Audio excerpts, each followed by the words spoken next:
The webinar will begin shortly. Please remain on the line.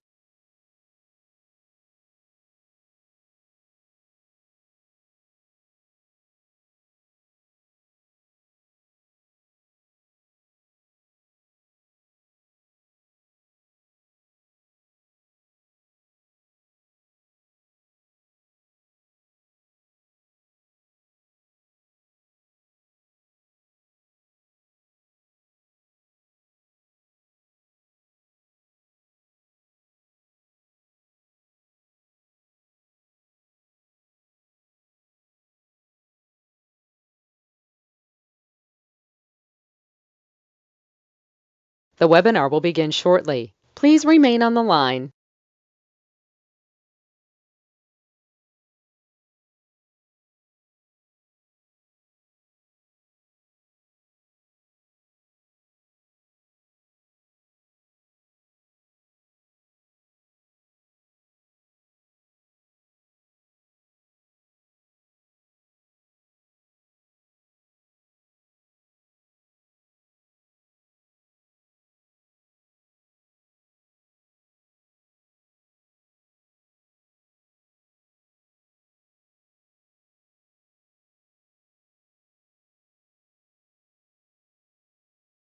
The webinar will begin shortly. Please remain on the line.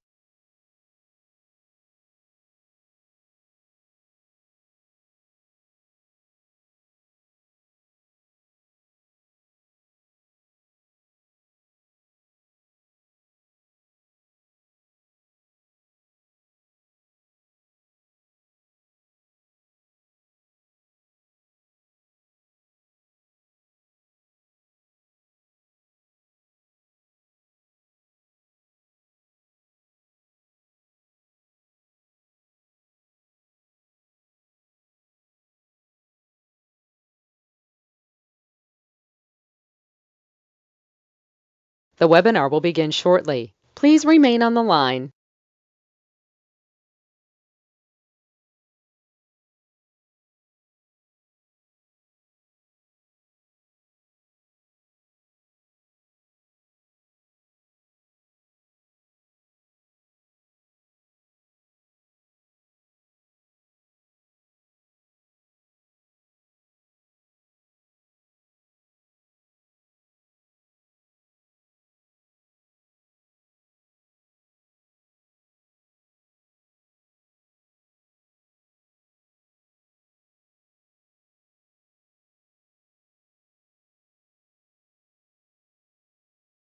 The webinar will begin shortly. Please remain on the line.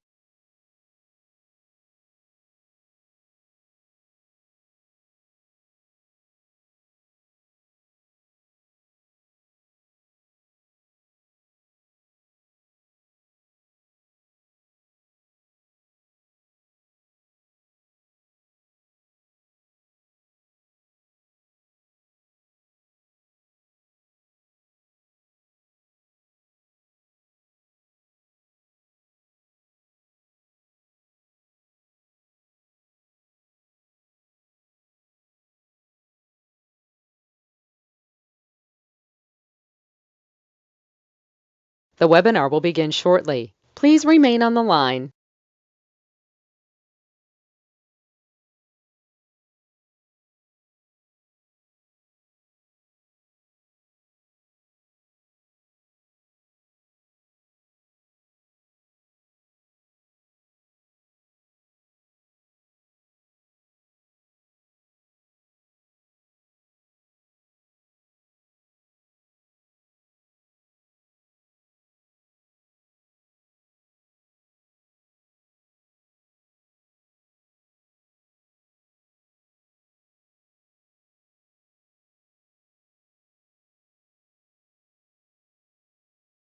The webinar will begin shortly. Please remain on the line.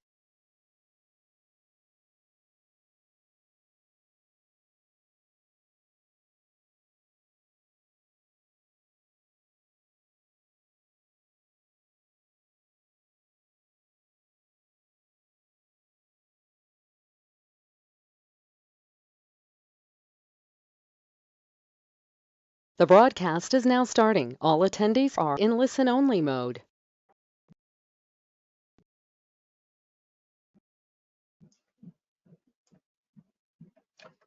Good morning, everybody. Thank you so much for joining us today at this difficult and volatile time. We're delighted to have you with us to discuss carbon pricing and the role of how we can use this to really push forward the EU's targets. Good morning, Mr. Lisa. If you could turn off your video for a minute and I'll bring you in at the panel, but hopefully everything is working on the audio. I'm just doing the opening remarks. So thank you everybody for joining us today.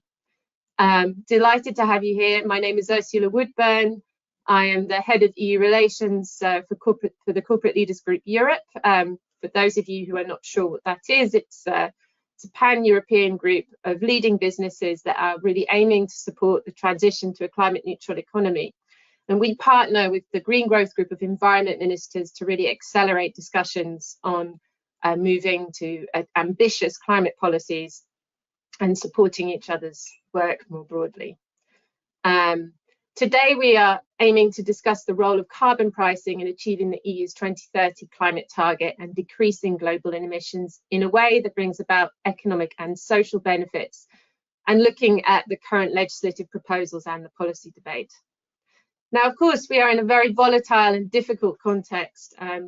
As I'm sure you all are, we have all been shocked by the invasion of Ukraine and the suffering that is happening at the moment.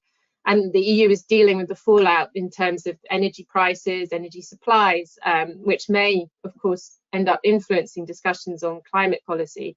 But the need to push forward on the Fit for 55 package is as strong as ever. I saw that the IEA said that emissions have increased, in fact, last year.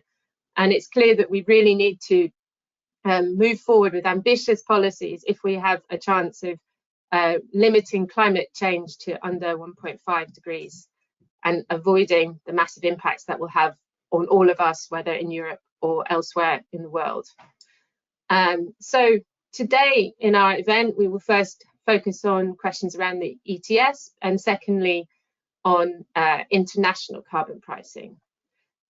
Tomorrow, well, we're at a moment where many of the big discussions are happening on the package. Last week, heads of state discussed how we can move or phase out Russian gas. But tomorrow, the ECOFIN Council will look at the CBAM agreement, and the Environment Council will be discussing different elements of the Fit for 55 package. Of course, in the European Parliament, discussions are well underway on MEP Lisa's report. And so we can, I think, soon see some developments in terms of how the EU will be considering the ETS and other bits of the Fit for 55 package. But first of all, I'm delighted to welcome Terry Leitonen, who is the Finnish State Secretary in the Ministry of Environment, to our event today to provide the opening remarks. Terry, if you'd like to turn on your video. Terry has seen, I think, the EU policy debate from many different angles, so very interested in your remarks today, whether in DG Klima or in the Parliament or regional level, and now, of course, in national governments. So, and first of all, I'd also like to thank Finland and Norway as well for supporting this event and many of our other work over time. One final point I've been reminded to say, so today this is a live event. We're streamed across many different platforms, so we'll be tweeting. Please, follow it online as well. And if you have any questions, please drop them in the chat. I will try and feed them in as much as I can over the course of the event. But anyway, Terry, over to you. Delighted to have you here. Look forward to hearing your views on the role of carbon pricing and where Finland is seeing the development of the package at the moment. Thank you very much. Thank you, Ursula, and thank you to Ursula, to you and the Green Growth Partnership for the invitation and the opportunity to share some thoughts. Colleagues and friends, to start, I just wanted to state the obvious that the Russian military attack on Ukraine self-evidently has an impact on our energy and climate policy. The topic of today's webinar is carbon pricing and the Fit for 55 package, and looking ahead to changes that are needed for a climate policy architecture in principle from 2026 onwards and towards 2030 targets and beyond. Now, today, governments are frantically accelerating measures to wean ourselves, our societies, from Russian energy, from coal, from oil and gas in particular, but in the case of Finland, also from biomass. This will, for the most part, accelerate our climate transition. We have received advice from IEA. Ursula mentioned this too. The European Commission has published a communication on this last week. I think that the business community and our partners present here will be key in coming up with solutions on how to inter alia rapidly deploy heat pump infrastructure and transition to from gas in households. We will also need the ingenuity of business for new and more agile solutions for energy demand side flexibilities. Now, coming back to today's agenda and the role of carbon pricing in achieving our climate targets, it is very important. And it is very important to stress that the Russian war on Ukraine should not divert or slow our ambition in translating into legislation the EU at least 55% target. Recent and forthcoming IPCC reports make this abundantly clear. In the acute situation, I would not exclude the possibility that governments may need to resort to even coal to ensure security of peak supply, but this should not be mixed with the legislative process for the policy framework, mainly from 2026 onwards. Carbon pricing has proven its effectiveness in the EU ETS. We did not get it perfect from the outset, but the ETS has clearly demonstrated the power of market-based instruments in shifting markets and effectively reducing greenhouse gas emissions. There are improvements to be made, and the Commission proposal is a good step forward in tackling those and strengthening the ETS. As Finland, we would have supported an even stronger effort being allocated to the ETS. We also support the rebasing of the cap. In an ideal world, the work of the ETS would be done more by the cap and less by the Market Stability Reserve. Finland also supports the new ETS on buildings and transport. For the building and transport sectors, pricing should not be the primary or sole measure. Policies for electrification of transport and limit values for vehicle emissions and policies for energy renovation and building standards are even more important. And it is necessary that member states maintain the responsibility to reduce those emissions through their effort-sharing obligations, and therefore have the incentive to ensure a favorable environment for the investments that are required. But it is clear to us from our domestic experience that we need also pricing. A cap and trade mechanism will ensure that the pricing will only kick in when the other measures or volatile fossil fuel market prices are not enough. And we need this for some convergence, ensuring that the fossil emissions in the two key sectors are on a path towards climate neutrality across the EU. All sectors need to contribute to greenhouse gas reductions. Therefore, Finland supports also the inclusion of maritime sector into the existing ETS. We have an issue with our geographical location and winter navigation, however, and consider it important that ice conditions are taken into account without reducing the overall ambition. The Carbon Border Adjustment Mechanism, or CBAM, is a key part in the package in being able to tighten the ETS cap further. We need to ensure a level playing field in the EU market. In order to be able to assure our international partners of our good intentions, in its design, we need to take care in ensuring that it is in line with WTO rules. We must resist the temptation to shift CBAM's focus away from climate policy, as this could seriously undermine its WTO compatibility. As long as we do not have worldwide carbon pricing, and I very much welcome the call on carbon initiated by the Climate Leadership Coalition Haga Initiative and Shift Business, as well as other business initiatives calling policymakers to introduce carbon prices that are in line with Paris Agreement goals. As we move forward with tighter cap on emissions in the EU, we need to prepare a CBAM mechanism for our toolbox. Ideally, it would not need to be used if and when our trading partners introduce pricing themselves. Business that are first movers in decarbonizing their production will also be rewarded by the market. Car manufacturers will want to be able to market their vehicles as fossil-free, and countries and regions are moving fast in establishing building codes that will restrict the market to low carbon footprint construction materials. Friends, I was asked to also comment on the situation and the next steps in the negotiations. Ursula also already mentioned a bit ahead. As you will know, therefore, the environment ministers will discuss the package, in particular the new ETS for buildings and transport, and the proposed social climate fund later this week. The social climate fund, I correct. I think the choice of the topic shows where the key to the puzzle will lie. This will not be easy, given that these pieces are also connected to the multi-annual financial framework and financing the EU budget.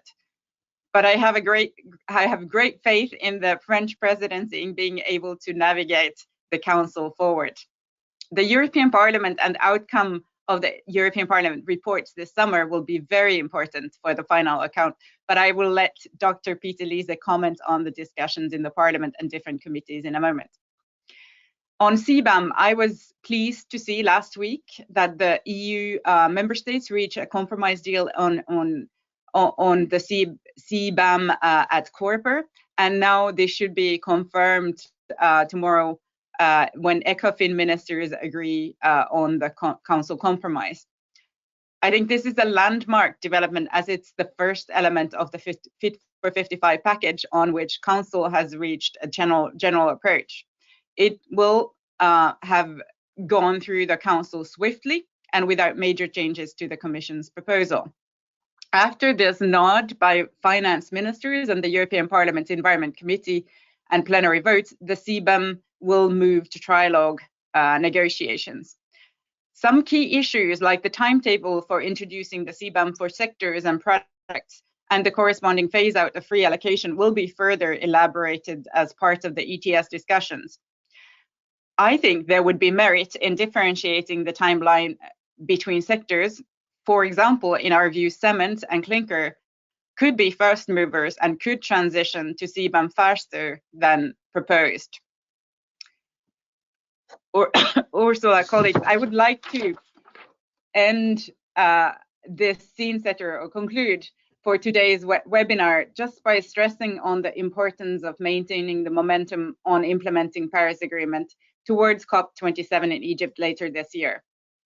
There will be some that would want to use the opportunity of war in Ukraine and international instability to divert ourselves from the urgency of the task of phasing out fossil fuels. To the contrary, we must seek the many convergences in ensuring secure food production and energy security in the current crisis with the necessary climate neutrality transition. We must not lose sight of the need to make progress as international community on bringing our emissions down to keep 1.5-degree path open. In the UNEA, the United Nations Environment Assembly, just over a week ago, we were able to make important progress towards tackling plastic and chemical pollution.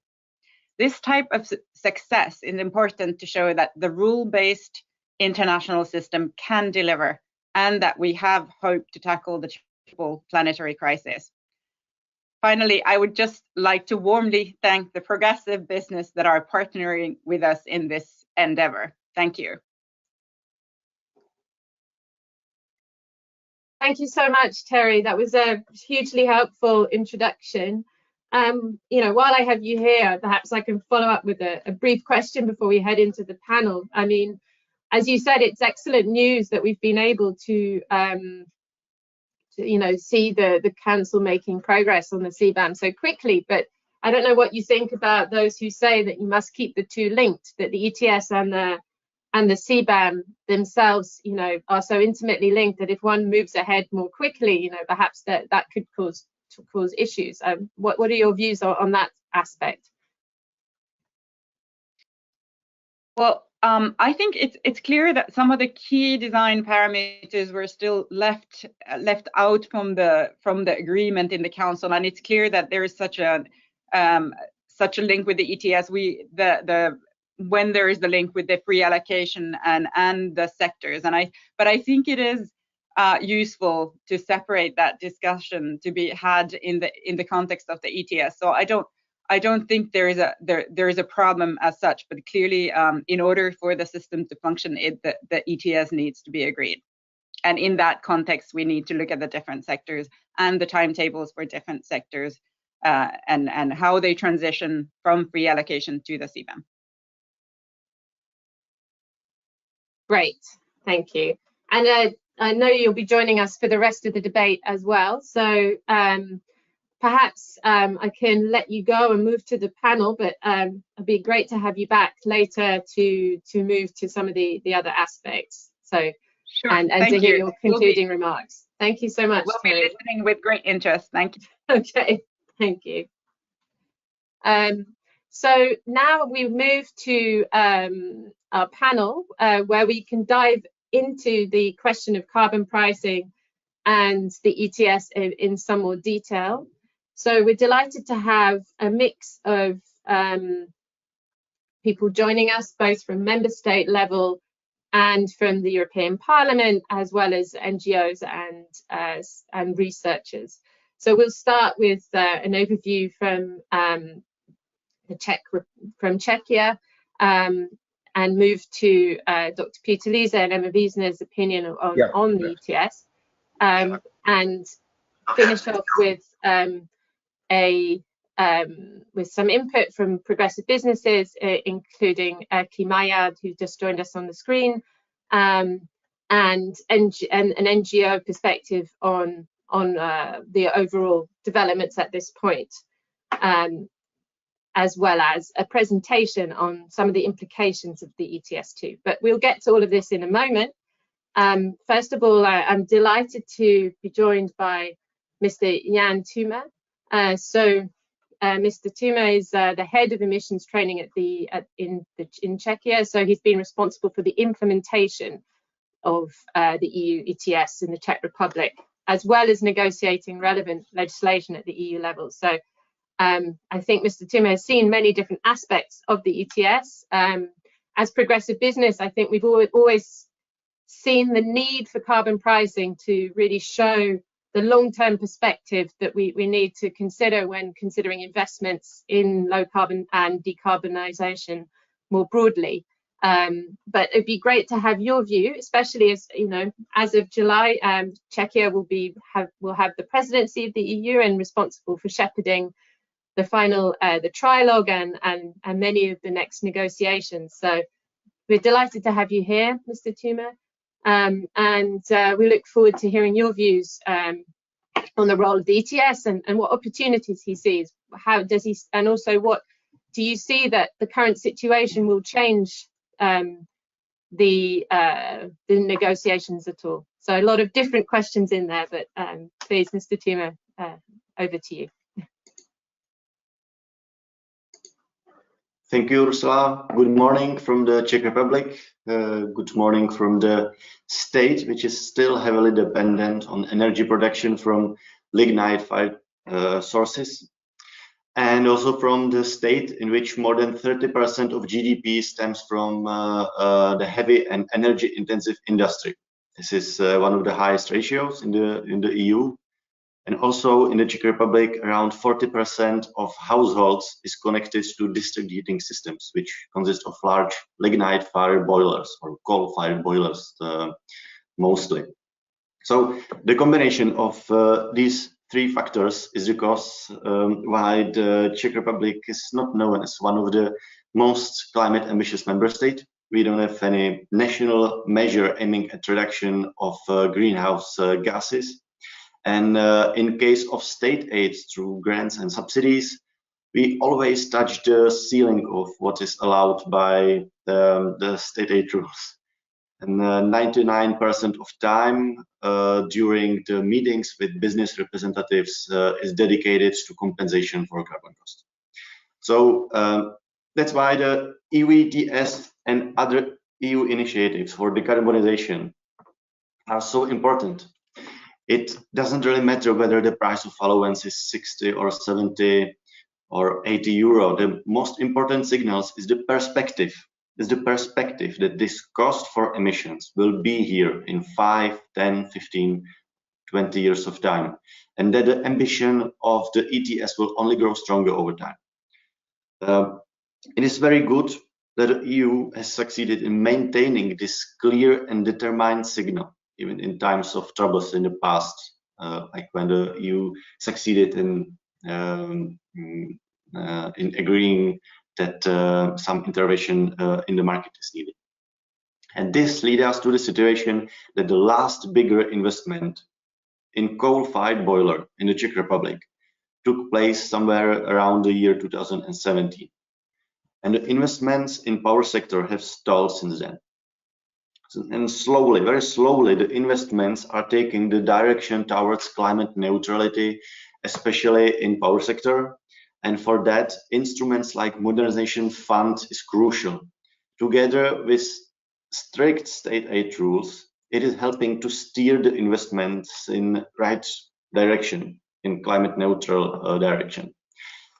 We can see that the appetite for investments in renewables is very high, and we are eagerly expecting the new GBAR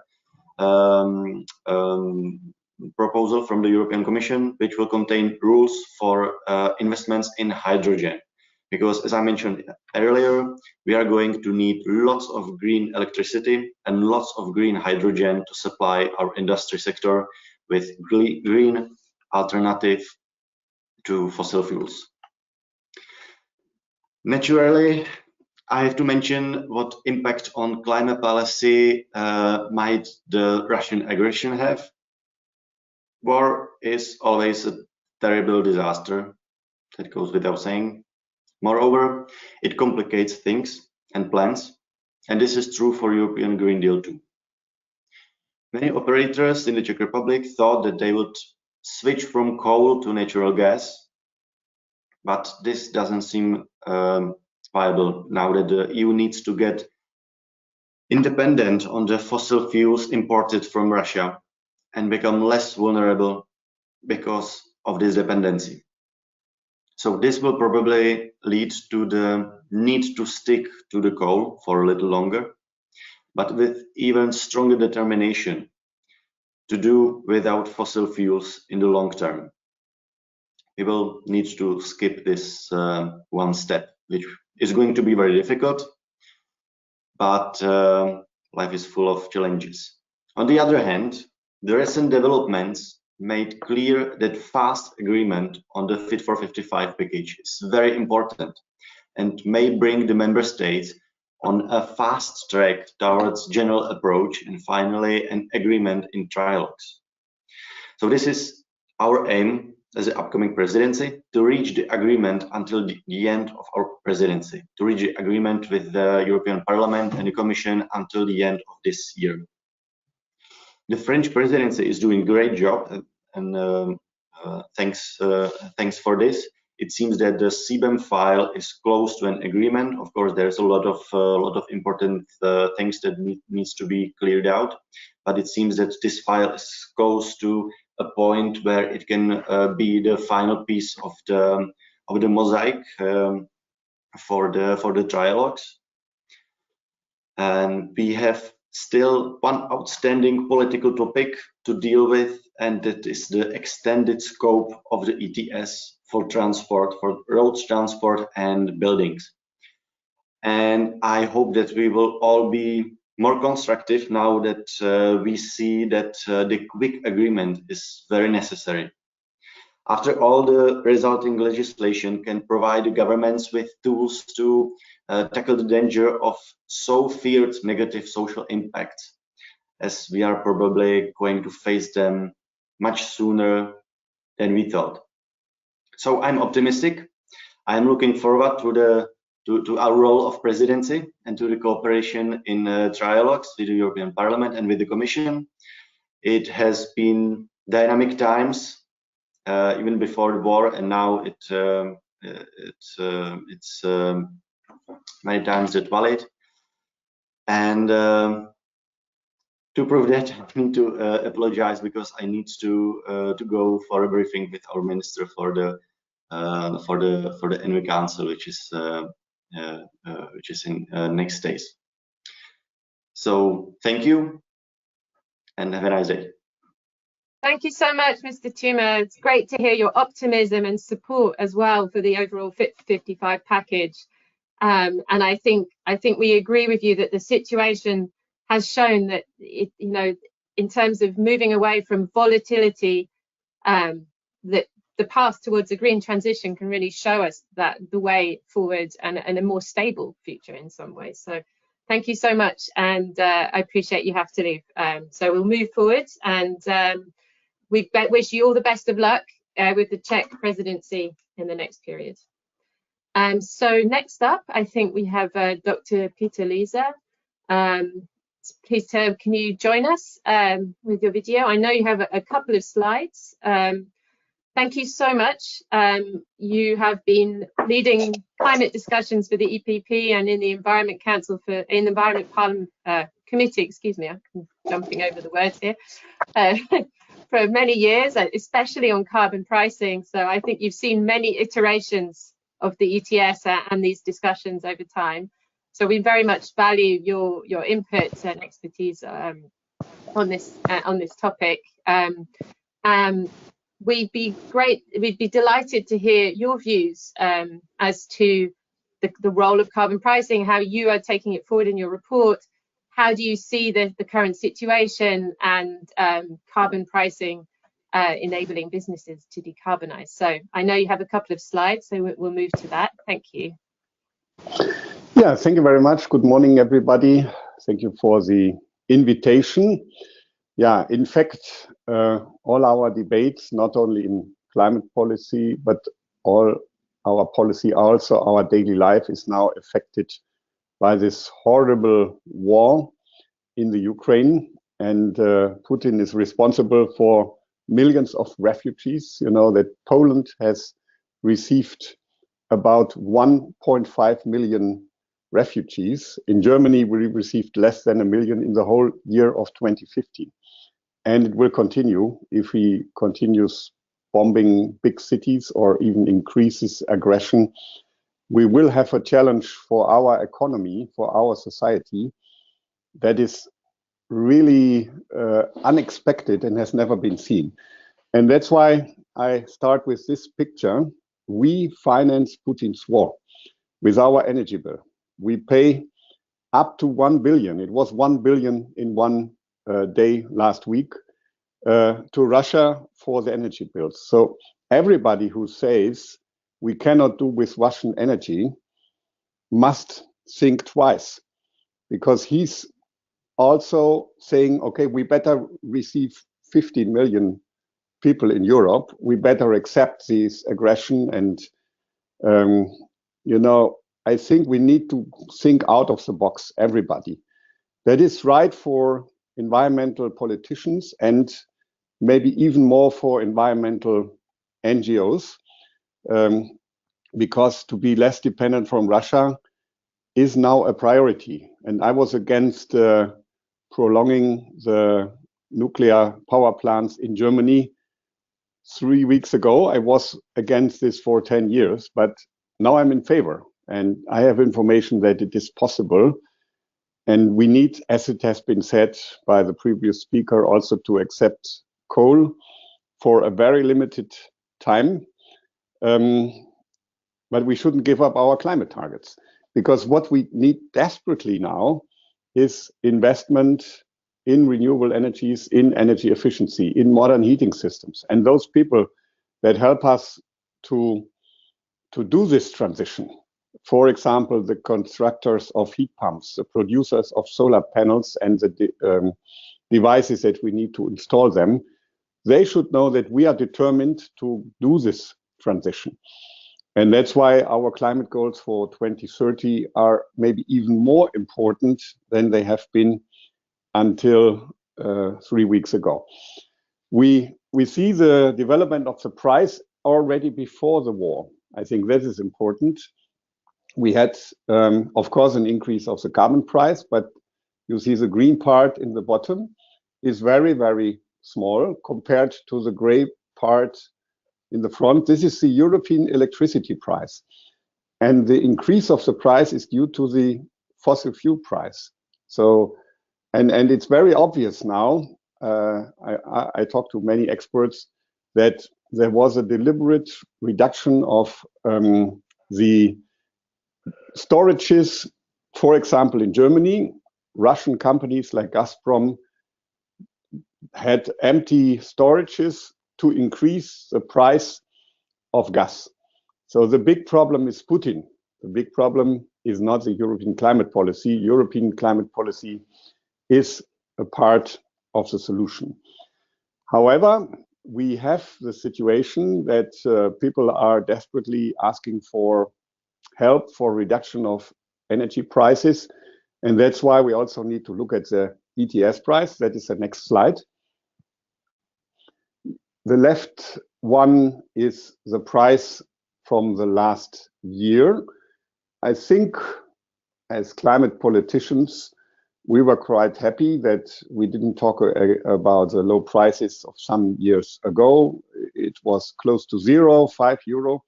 The MSR and already the reform of the ETS made it as a quite a significant price. And then the climate law triggered an increase about 50, 60 euro until autumn last year. And then there was a skyrocketing increase. And this was due to Russia already, because when gas is expensive, when gas is not available, people switch to coal. And there you need more certificates. And that's why the price went up even more.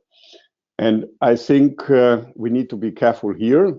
I always defended the ETS when it was down. But to say the highest price is the best possible price may lead to reactions that we all don't want and may trigger a situation where at least the increased ambition under the Fit for 55 is in danger. And that's why, after talking to a lot of experts, I introduced amendments for a price regulating mechanism that is much stronger than the existing one, maybe not strong enough. Let's discuss this if needed. No, go back, please. We are not yet there. Yeah. So, and it was for me quite interesting that when I announced the introduction of a price regulating mechanism and more importantly, I think a mechanism to supervise the market and look at possible manipulation and speculation, the price went down by 10 euros. And I think this is an important signal, not because I raised it, because the market understood that there are people looking at it, and you may not earn more money every day if you buy certificates as an investment. And I understood that in council, the council is thinking along the same lines than I do as a rapporteur. Yeah, and then we had this horrible war and price went down dramatically because people anticipate that we will also have an economic crisis. And I think that is the main point here. It's not what politicians do, but the war destroys the economy. When you don't get parts from Russia or from the Ukraine, you cannot produce, and that will bring down the production because, and that will bring down emissions. That's not what we want. We want efficient production, investment in new technologies, and also that's why this price decrease is due to the war, and it's not something we really should endeavor. Now coming to the last slide. No, not the last slide, but one of the last slides. You know, when we discuss about the geopolitical situation and the question, what is the effect for the ETS? I think many politicians are doing the completely wrong thing. They think ETS is fine, we have it, we should continue. ETS2 is dangerous because it will increase energy prices. The opposite is true. The opposite is true.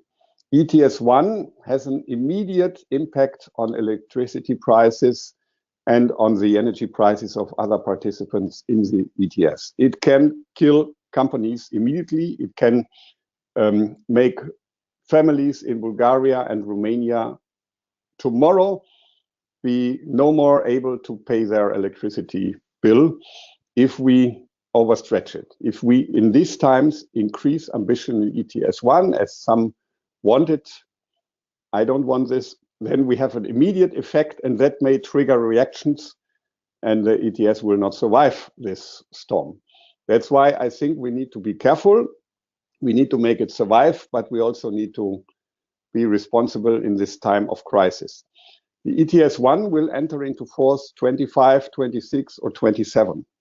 And people are talking about the energy prices of today. So what is the message? We tell people, okay, we don't do ETS2.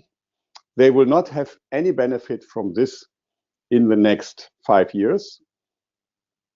We will just give the message to Putin that we believe the problem will continue for the next 5 years, and we are not prepared to solve it. I think this is a horrible message. We should be able to decarbonize also transport, road transport, and heating, and we should do it faster now, much faster than we have intended, and it will pay off because the high prices for gas and oil will make things cost efficient, where we were not dreaming of cost efficiency until 5 months ago. And that's why I think we shouldn't use this argument. If the prices will continue to be high, let's look at it when the time is there. But to say already now, we will have high energy prices even in 25 and 27 is a very dangerous message. Why we need the ETS2, I'm fully in alignment with Terry Lettonen. We need it because command and control measures will probably not make it alone. And that's my next slide. This is a calculation for Germany, but it's valid for about 10 member states that have a comparable effort sharing. All those member states that have an effort sharing more than 40% reduction until 2030. We have a transport target decided by the national government, but it's a reasonable target because you know that, of course, the building sector and agriculture cannot do everything. We need to have reductions in the transport sector. And even if we go for 75%, like Jan Huitema is proposing, which is maybe not the result after the trialogue with Council, so the yellow part will be even smaller. Even if we go for 75%, 2/3 of the job needs to be done by any other measure. And I lack concrete proposals. I didn't see them. Greens and others are always saying we don't need ETS2, we'll do it by command and control. What are the measures they would put on the table? I didn't see them. So I think we need the ETS2. And the last slide gives even more evidence to that.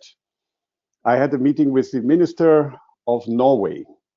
Norway is the paradise of electric vehicles. 50% of the vehicles in Norway are already electric vehicles, 50%. In Germany, my country, it's 3.7, and we are better than the European average. Only the Netherlands and some other countries are better than Germany. So to say with command and control, we will achieve it is quite courageous because the Norwegian minister said we will have to have an ETS price to decarbonize the other 50%. So, and if Norway thinks they have to do it, how can we in Europe think we can do it without an ETS price? I think we cannot. And it is really important to give this message that we will decarbonize also transport and heating sector because they are even more dependent on gas and oil, which are the big problems now, which we are more dependent from Russia than other parts of our economy. So thank you very much, and happy to discuss all these points with you. Thank you. Thank you. Thank you, Dr. Lisa. Yeah, we will move to some open discussion later. Maybe I can just pick up one point that you made on nuclear. Are we talking, do you think, increased capacity or just maintaining, like avoiding closures in the short term, do you think? I know we've had a question in the chat about why are we thinking about coal when we have nuclear, for example? So I'm not in favor of any kind of support for new nuclear power plants, because first of all, it will take a lot of time. So, and when we wait for 20 years until we have the solution, it's much too late. So we need to act fast. And that's why new nuclear power plants are not the solution. Also, we saw after the bombing of the biggest nuclear power plant in Europe last week how dangerous this is. So nuclear is not sustainable, and I don't think the creation of new nuclear power plants is the solution. But instead of using Russian gas to let the nuclear power plant that we have in Germany, in Belgium, and maybe other parts of Europe a few years longer, at least for the next winter, and then maybe also another 2-3 years. I think that is acceptable. I don't like it. Nuclear is a dirty energy, but nothing is more dirty than this war, which we finance with our gas and our energy bill. So this is what I'm thinking about, and in the moment, the German government is not yet there, but I think they will be there in 2-3 weeks. Okay, thank you so much, Dr. Lisa, and hopefully we can bring you back in the discussion subsequently. So next we have MEP Emma Wiesner joining us. She's the Shadow Rapporteur on the ETS from Sweden and the Renew Group. Thank you so much for joining us, Emma. I'd be delighted to hear your views on what Dr. Lisa has just said, or Peter Lisa has just said. How do you see carbon pricing? How do you see the current discussions, and how we can make sure that it can continue to play an important role in driving decarbonisation? Well, I mean, first of all, let me underline and stress what Dr. Lisa said. I mean, this is a very unique situation where we find ourselves in that no one could predict. And I mean, with consequences that would have huge impact on the energy market. Before that, I should say thank you for inviting me today to this panel. And I mean, so far, I think it's already been very interesting, and I think we will have very good discussions. So thank you for that. I also think then, due to the war, that this discussion is very, very timely. However, it is very uncertain the consequences that this will have on the Fit for 55 package yet. I mean, how the war will change, hopefully not change the ambition level, but maybe also speed on the processes and a little bit focus areas to focus on.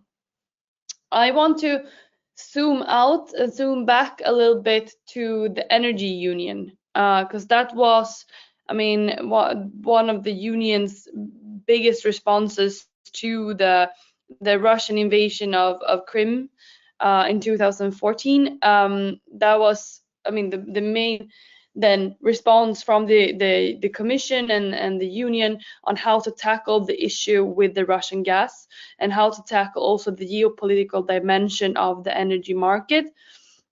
I'm an energy engineer myself by training. I have done 1 year in Parliament so far.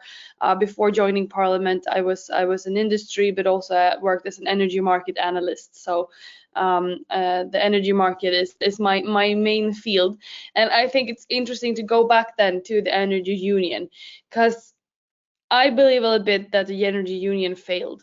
The policy objectives of the energy union are really good, to also include the security aspect, the geopolitical aspect of energy into the concept of energy, also talking about the security and the risks. I mean, I think I speak for everyone, we couldn't foresee that the war was coming so soon, but what we could foresee was the risks of heavily dependency on Russian gas. The main objectives then of the energy union was to diversify the energy portfolio of Europe, to really try to find policy instruments diversifying the energy mix, and using also climate objectives. Climate action was the buzzword 2015, to also include a climate action aspect. And I mean, me as a Swede, I've always been very hesitant when it comes to the fossil gas, and the ideas and a lot of voices was raised also in 2015 that the fossil gas is a big issue and a big concern. And listening to one of the previous speakers from the Czech Republic, I'm a little bit worried about his introduction to this topic, because I believe one of the biggest failures that we have done on EU level is to accept gas as a transition solution, to accept the fossil gas as an important tool to diversify the mix. We invested heavily in LNG terminals in Europe, which we thought would decrease the dependency on Russia. But what we have seen is that from 2015 until 2021, not only have the dependency on Russian gas increased, also the gas dependency in total increased in Europe. So we didn't manage to get rid of the geopolitical risks. We rather locked our energy system into stranded assets in fossil energy, namely gas. And why am I saying this? Well, because the Fit for 55 package, as I see it, it is 10 years too late. The expansion of the ETS2 going into building sector and household sector, that should have been in place 10 years ago, so that we would have gotten rid of the gas, not build ourselves more heavily dependent on it. And that is why I welcome the Fit for 55 package. Better late than never, but this is a homework, this is a lesson that we should have drawn 2015. We should have started decarbonizing. We should have started to replace the gas, not replace coal with gas. We should have replaced coal with renewables, gas with renewables, and really try to diversify the electricity mix by doing so. So that's sort of my main connection between the climate policies, the objective of the Fit for 55 and the ETS with the situation where we are today. We cannot stop the climate policies, and we cannot lower the ambitions when it comes to our climate policies, because the climate policies are also geopolitical policies. Getting rid of the coal, getting rid of the gas are policies that will help us both for tackling climate change, but also tackling the security threats and the geopolitical risks that we have today in our energy system. So going back, taking one step back when it comes to ambition level in the ETS, and slowing down the ambitious climate policies that we need, that is shooting ourselves in the foot. So keeping high ambition and high ambition levels will be absolutely critical. How we're gonna do that, I think, will change a little bit, and we have to reflect a little bit on that situation and the fact that we are in war. What Mr. Lise said on the ETS too, I think at this point where gas prices and fuel prices are skyrocketing and raising, we already have the effect that the ETS wants to impose. We already have that on the market price. I mean, when the market price is low and fossil is more cheap than renewables, then you need a carbon pricing mechanism to increase that incentives to a fuel switch. But now the market will speak the language by itself. It will push consumers into this fuel switch faster than we thought, and introducing then policies raising prices and pricing levels on household and consumers. It is a very dangerous path. I think we should be a bit hesitant at trying to make the new ETS come in place, but really look at the benefits and the potential risks for consumer before introducing them to the system. And that's the view of Renew. When it comes to the first ETS, the existing ETS, I still believe that there are a lot of things we can do to improve it. I don't believe that the Commission did enough. And here me and Mr. Lisa differ when it comes to the ambition level that we want to see. Me personally, I really do believe that we need to have a fast pace in the transition and really keep pushing. But for me, the main objectives when it comes to the third ETS is rather looking at the revenues coming into the system. How do we spend the ETS revenues? And what are we using the ETS system for? In Renew Europe, we want to see more money spent not only on innovation, but also scale up of new technologies, the technologies that will help us lower the cost and will help us to decarbonize. Therefore, we want to sort of expand the scope of the innovation fund. We want to make it a net zero fund, having more money going into upscale of technologies, full scale up of new decarbonizing technologies, but also the carbon sinks. That could be a critical element of improvement in order to facilitate the transition.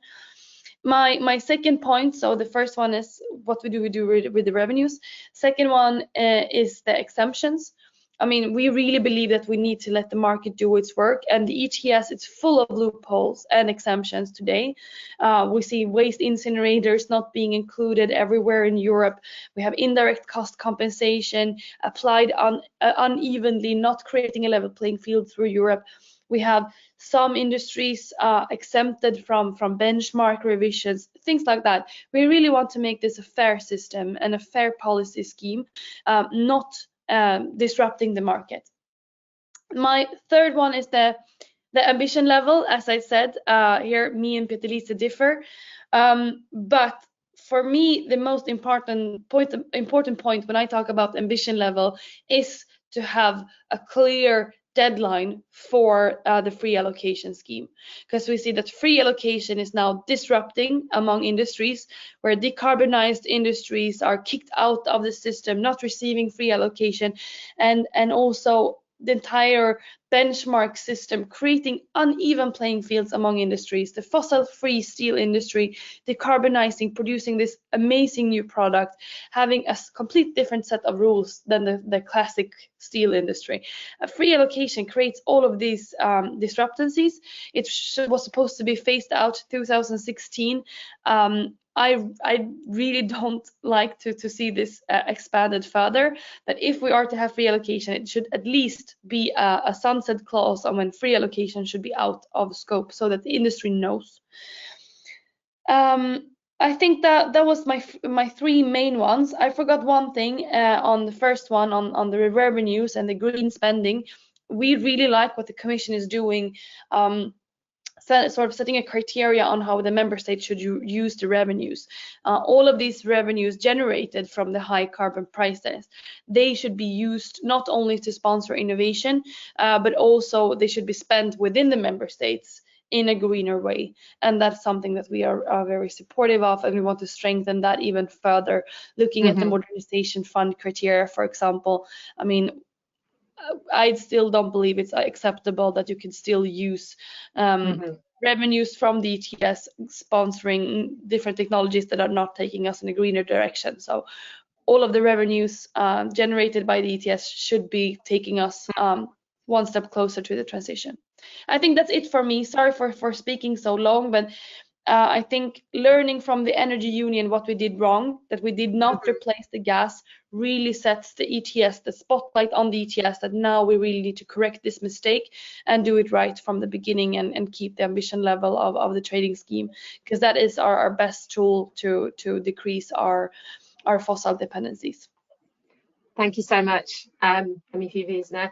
And I think we couldn't agree more that, you know, taking this transition into our own hands and being progressive and ambitious with it, and showing a longer term policy perspective, it is definitely the way to do this. I mean, recently we supported a letter to Ursula von der Leyen and President Macron showing calling for the EU to really move away from fossil fuels and accelerate the investments in low carbon and decarbonized technologies that you mentioned. Well, thank you so much. Maybe I'll pull you back in later when we get to the discussion.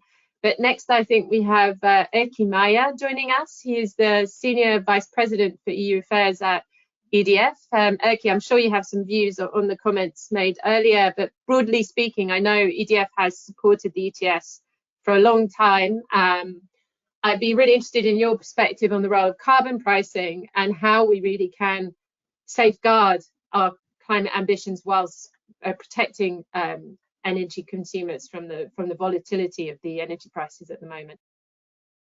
Thank you very much, Ursula, and thank you for having this debate. You said at the beginning, although we are experiencing very troubled times, I think everything is linked here. We basically have to strike the right balance between three different constraints. One is to secure the energy, the security of supply.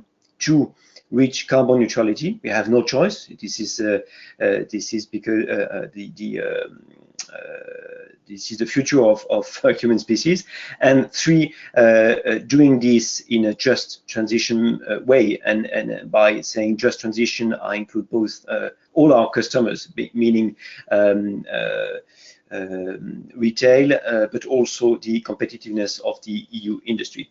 Having said that, I must say I concur with a lot of what has been said before on the not only the urgency and the importance of having a climate policy dedicated to CO2, but I think the EU ETS should keep its central role in the EU climate policy, and I think we need to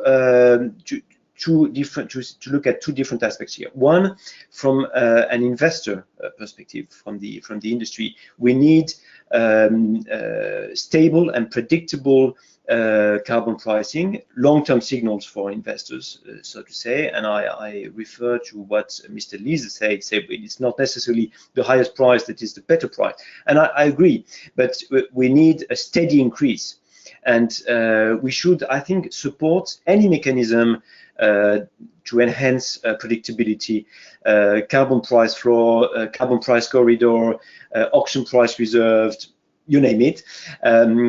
There are proposals, in some amendments around 50 or 60 euro per ton, and I do not ignore technical or political obstacles to do that, but these are exceptional times, and we see that prices can go up, but they can also go down. It's like when you climb a mountain, you need a lifeline, and you hope you never use it, but it's you go higher with a lifeline than without.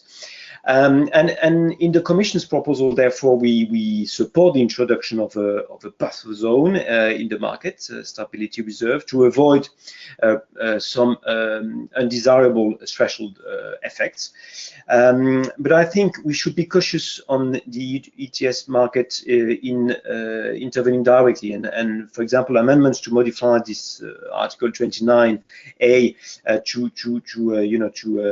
should be designed very carefully, and we favor a strengthening of the MSR. For example, we think it's safer than easing automatically the release of quotas. Then you've asked about shielding energy consumers, and I think the actual crisis should not distract the EU from the key objective and the climate ambition. And I think we need to do three things. And I'll come back also to Mr. Liese's comment on maybe on gas and nuclear.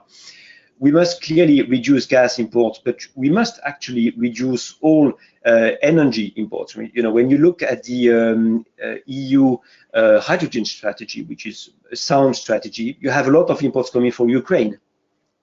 And we believe that importing energy from third countries is a weakness, and we should put the emphasis on renewables on our own territory. We must do, and we must roll out more renewables, easing and cutting the red tape to do that. The problem is the permitting issue, and it's not I think the political will. The political will is there, and the investors like EDF and many other companies will is there. Then we must also support all the others decarbonize baseload generation assets like hydro or nuclear. And it's true that it takes time to build nuclear power plants, but what is the priority? To open new coal power plants like it has been done in some countries, or to have a baseload? When you compare the emissions from Sweden, Finland, or France that have nuclear and hydro, they have much better, 5 times better emissions, and this is the urgency. The urgency is to cut the CO2. We need a compass focusing on CO2 emission. Second, we must reduce our energy consumptions. And third, we must accelerate, as I said, the deployment of alternative energy sources, renewables, and all decarbonized energy sources. And I think moving into a strategy where we will only cut the dependence from Russia, but continue to import a lot of fossil fuels is a dangerous strategy, both from a climate point of view and from a security or resilience point of view. Now, the third aspect of this policy, it's the just transition, and we believe that all revenues from the EU ETS should be reinvested in the energy transition, and that member states need to choose relevant options when they look at clawback measures or taxation measures. They should also keep they should allow companies that are investing into the energy transitions to be fit for these investments and keep the investors' confidence. So we should find the right balance, and this is my conclusion, between reaching net zero, which is the absolute priority, security of supply by accelerating the deployment of renewables and all other decarbonized generation assets, and also support just transition by using all the fiscal levies we have in our hands. Thank you. Thank you so much, Mr. Maillard. That's very helpful view on how we really drive forward in the next period. I'll move directly on, because as ever in these events, we are trying to press on so we can have some questions later. I'm delighted to invite Florian Setsawi, who's the scientific officer and the senior researcher in the policy team of the German think tank forum, the Ökologische Soziale Marktwirtschaft. Thank you so much for joining us. I believe your focus really is on the ETS2. I'd be really interested to see if you can help us think through what the policy options here are, because, as we know, there's a lot of opposition to this specific area, as well as some questions also from Dr. Lisa as to how on earth we will reach the transition if we don't have the ETS2. So over to you, Florian. Perhaps you can answer these questions today.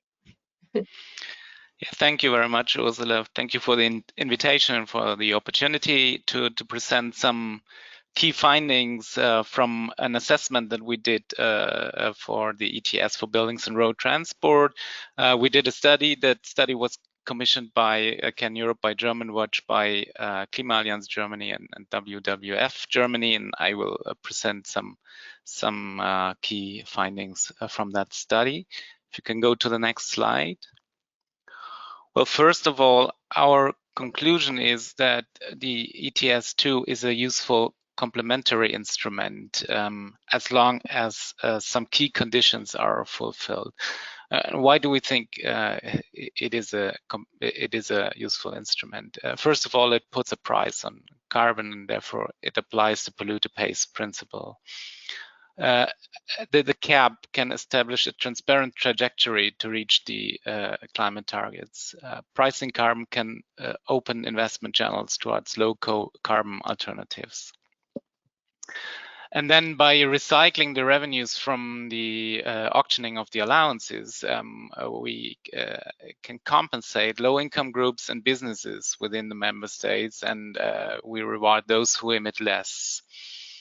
And unlike national instruments, the distribution of auctioning revenues among the member states has the potential to mitigate economic and social inequalities and reward member states that are climate leaders in the EU.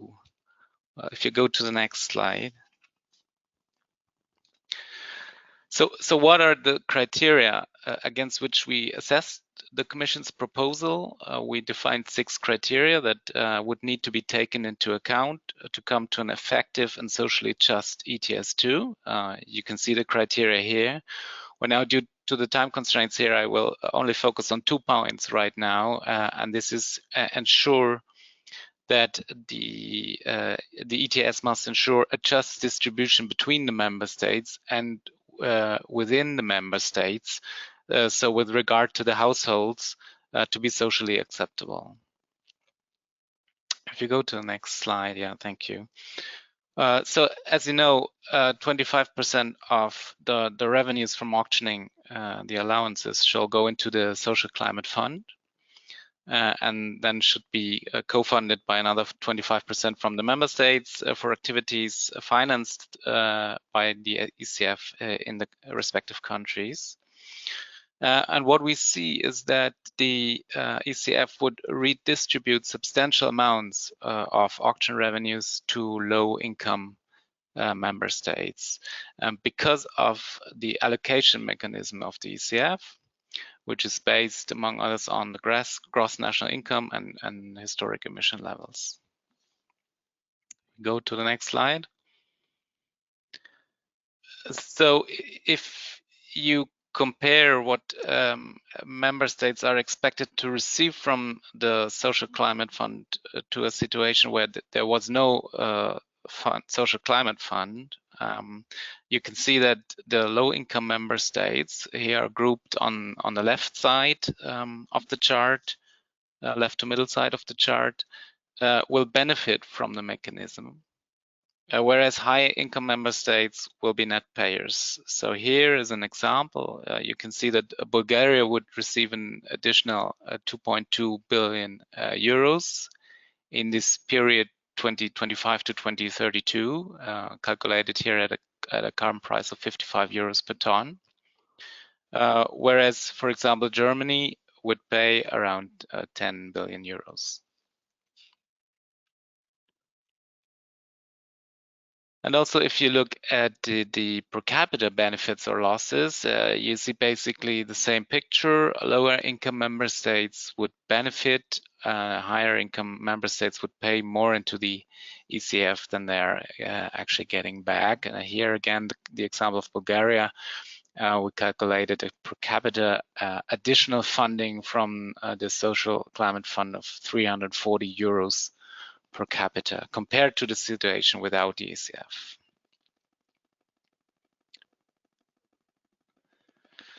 So though the distributional effects are quite positive from this analysis we did, we can see that it remains unclear how these effects will develop in the future. And this, of course, depends on future emission reductions and how these differ between the member states. If the emission reductions in the lower income countries are smaller or slower, then the redistributional effects will change and can even turn into a disadvantage.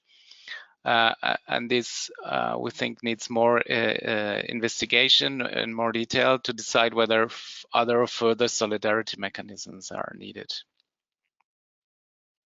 Okay, the next slide, please. Well, the second criteria I want to present today is that the ETS2 must ensure social acceptability for households. And well, if we look at the distributional impact within the member states, we can first of all see that carbon emissions increase substantially with income on average. So basic conditions to achieve social acceptance by revenue recycling are already quite good.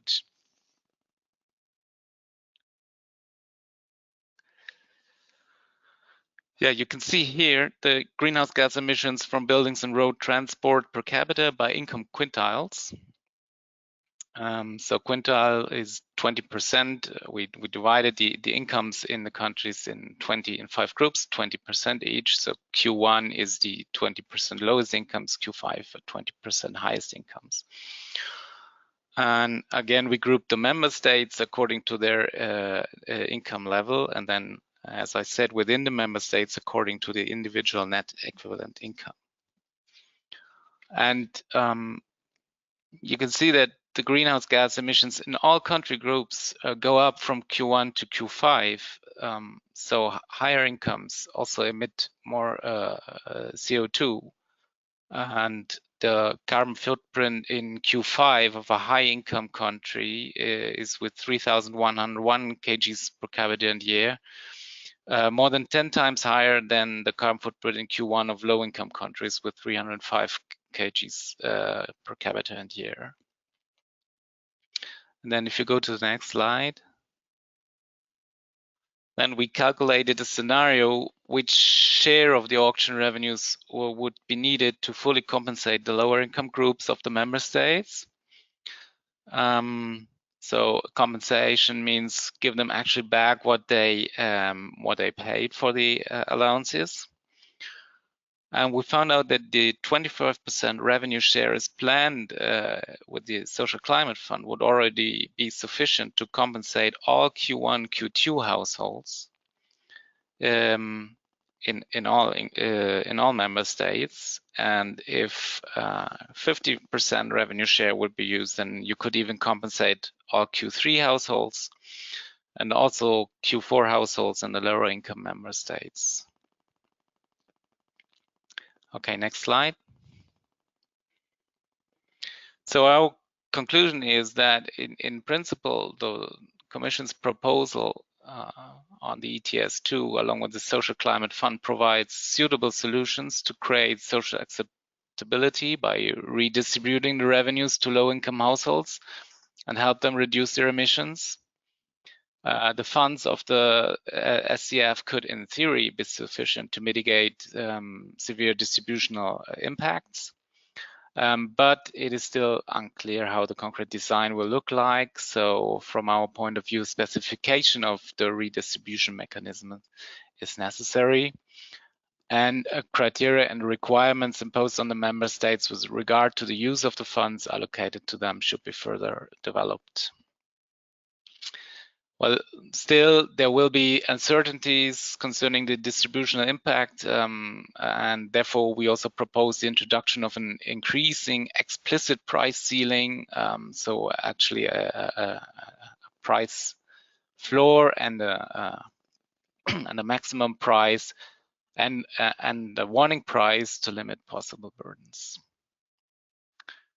Well, okay, these were the main findings of our study in a nutshell, and you can download the full study on our website. And thank you very much for the attention.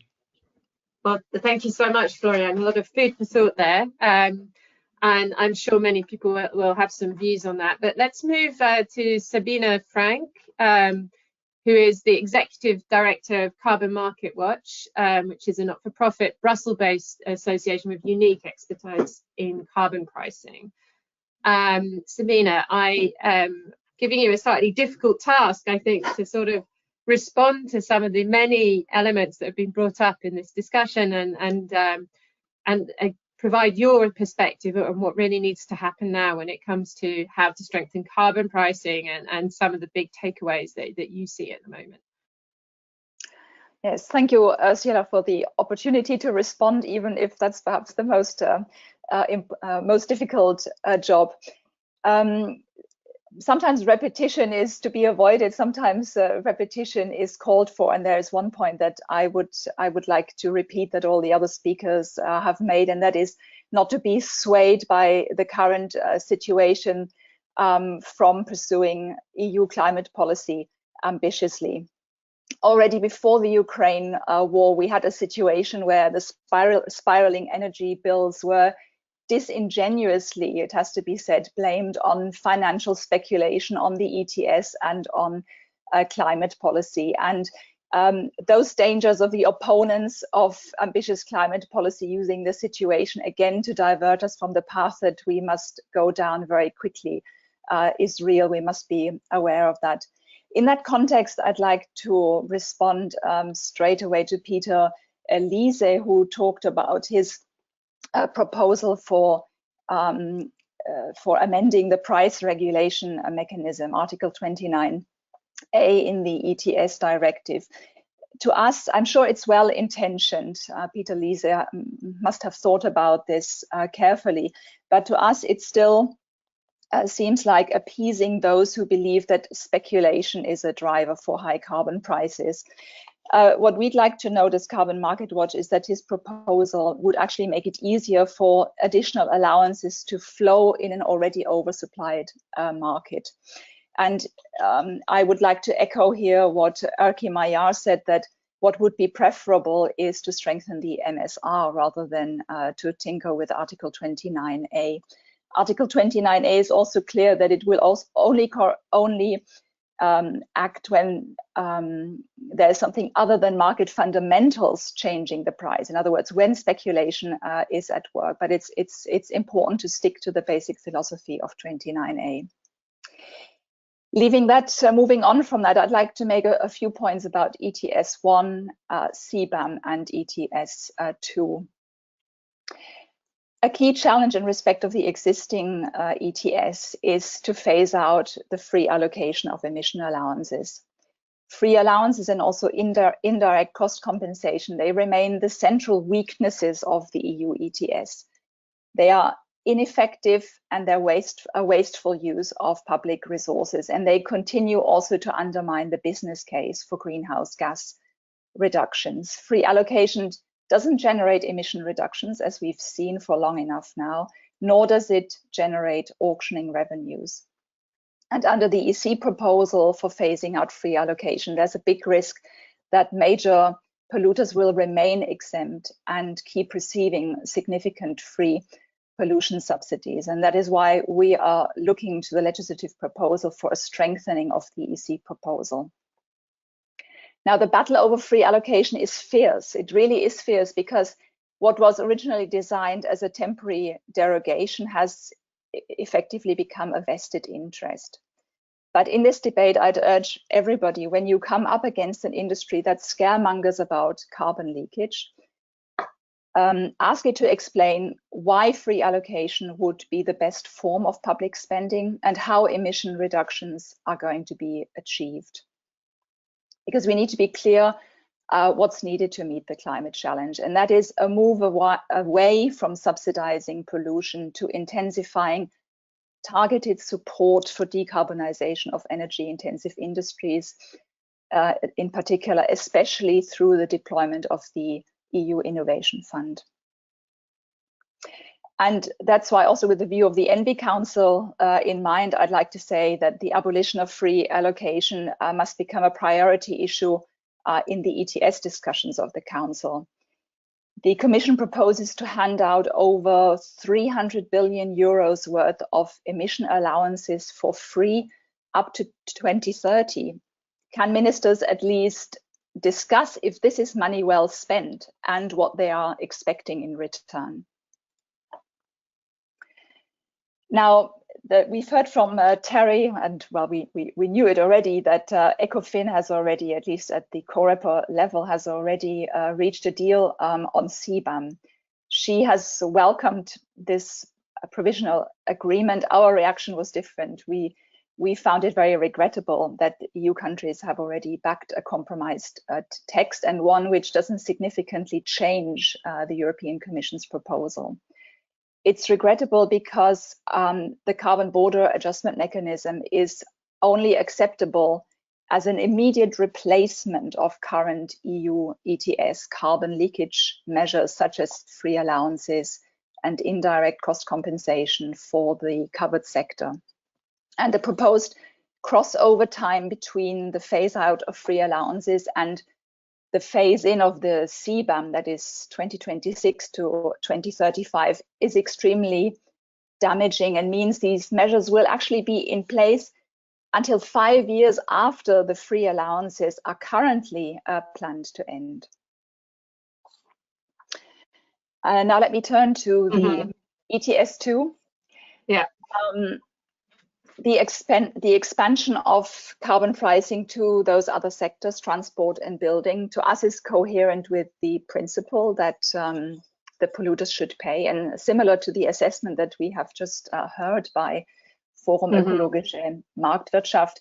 We had specified that there should be a number of criteria satisfied for the ETS to be effective and socially just, especially that it be combined with other policy drivers in these sectors and strong national emission reduction targets.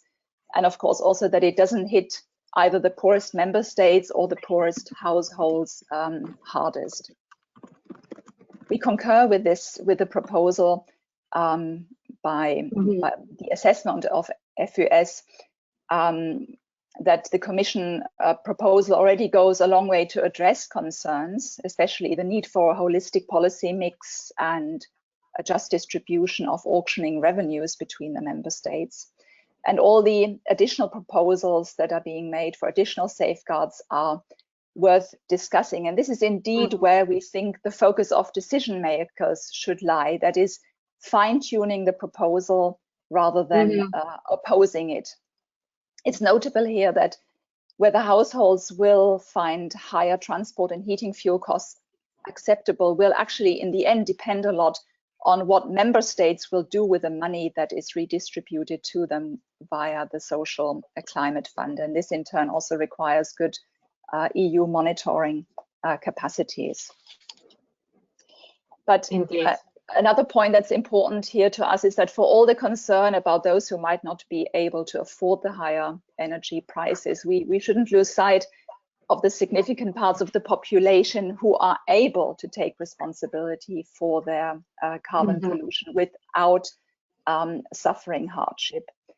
Because for the great majority, the acceptability of the ETS is not actually so much a matter whether it's tolerable, but whether it's perceived to be necessary and whether it's perceived to be fair. So there is a matter not just for designing the ETS well, but also for engaging in good public debate about its necessity and above all its fairness. And to close on that, I'd have a question for Peter Liese.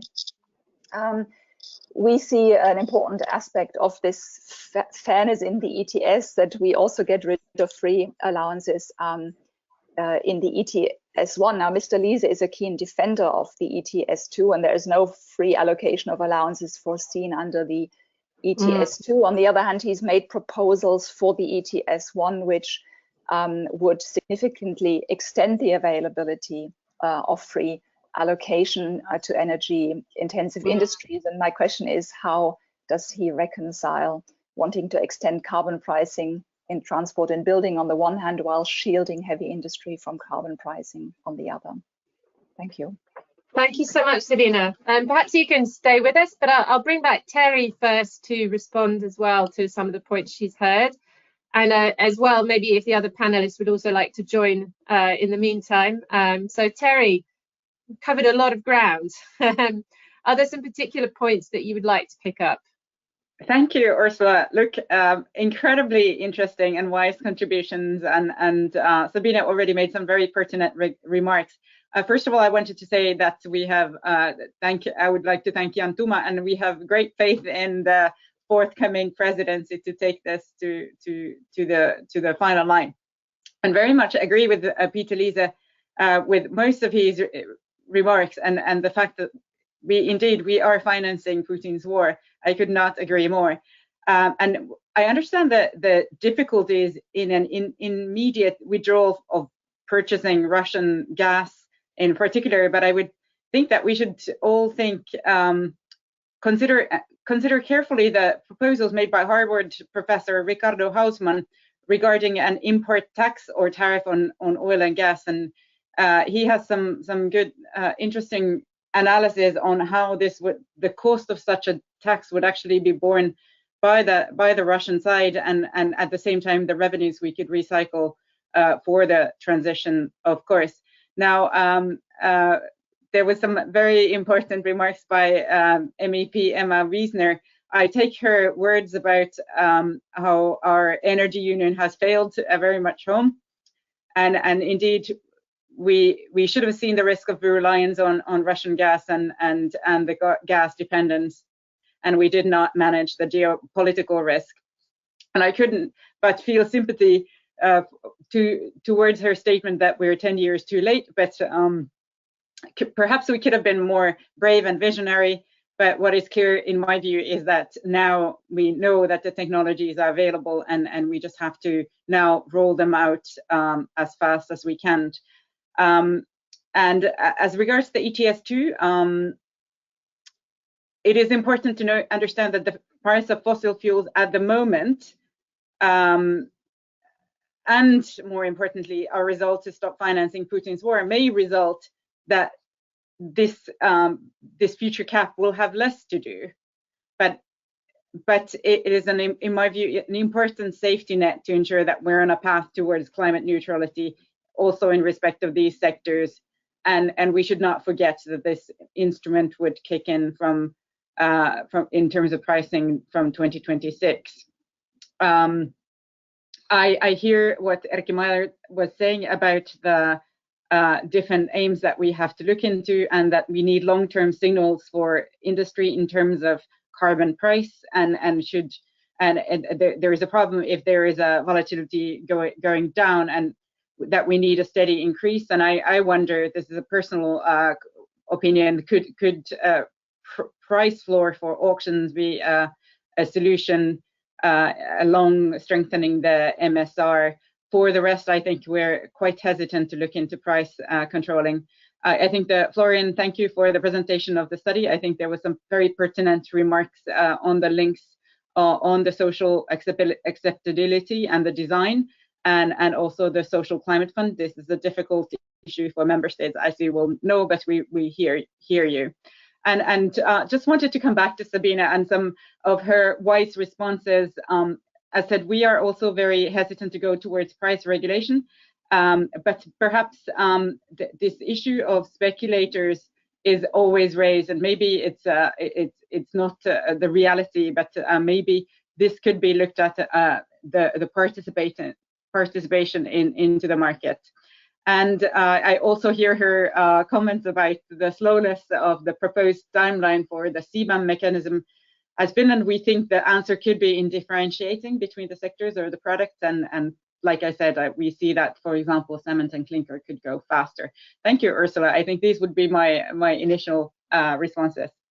Thanks, Terry. Yeah, very, very important. And I think as well, when it comes to the ETS2, so some of the things that we've been thinking about is a bit about when the compensation comes through. You know, if households only get it afterwards, they may be pushed into debt. So maybe not a question of affordability, but how and when, I would say. Can I bring in Dr. Lisa and MEP Weisner, please, back? That would be great.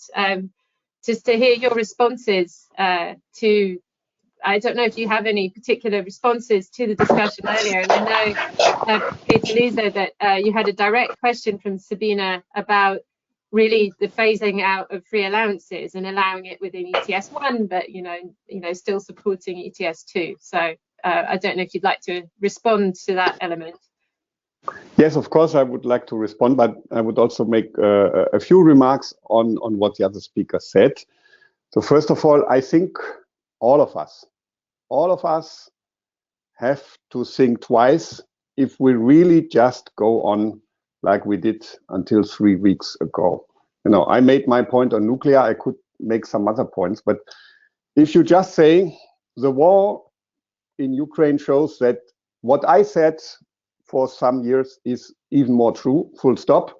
We are not really getting the respect of citizens because everybody knows that something changed. And also we will be challenged by Ukrainians.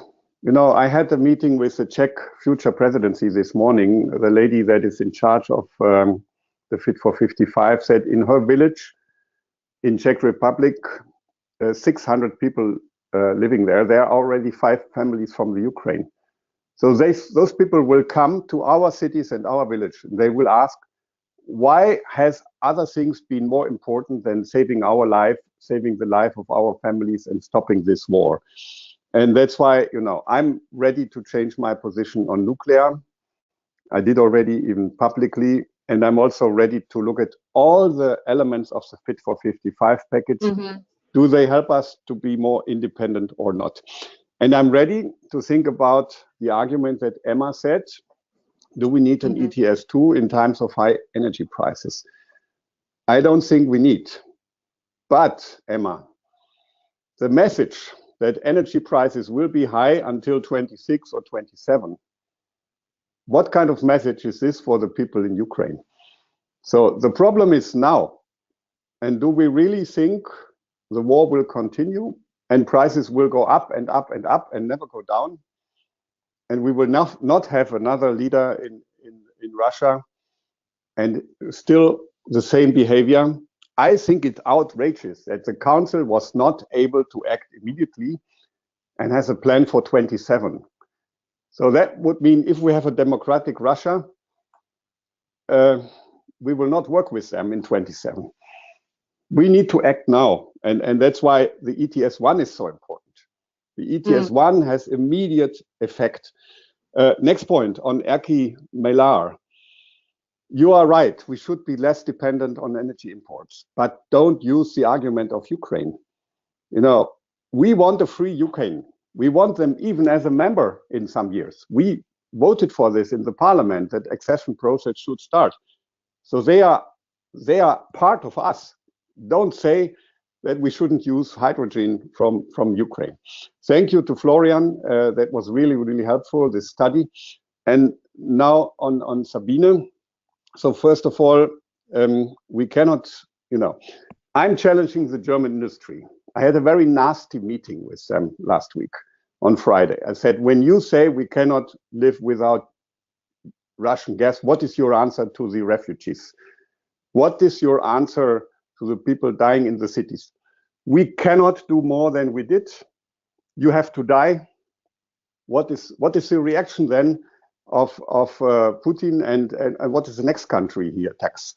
So this cannot be. I challenged them a lot. I said the German industry needs to reduce dependency from gas in the next weeks and months, and not in 2030.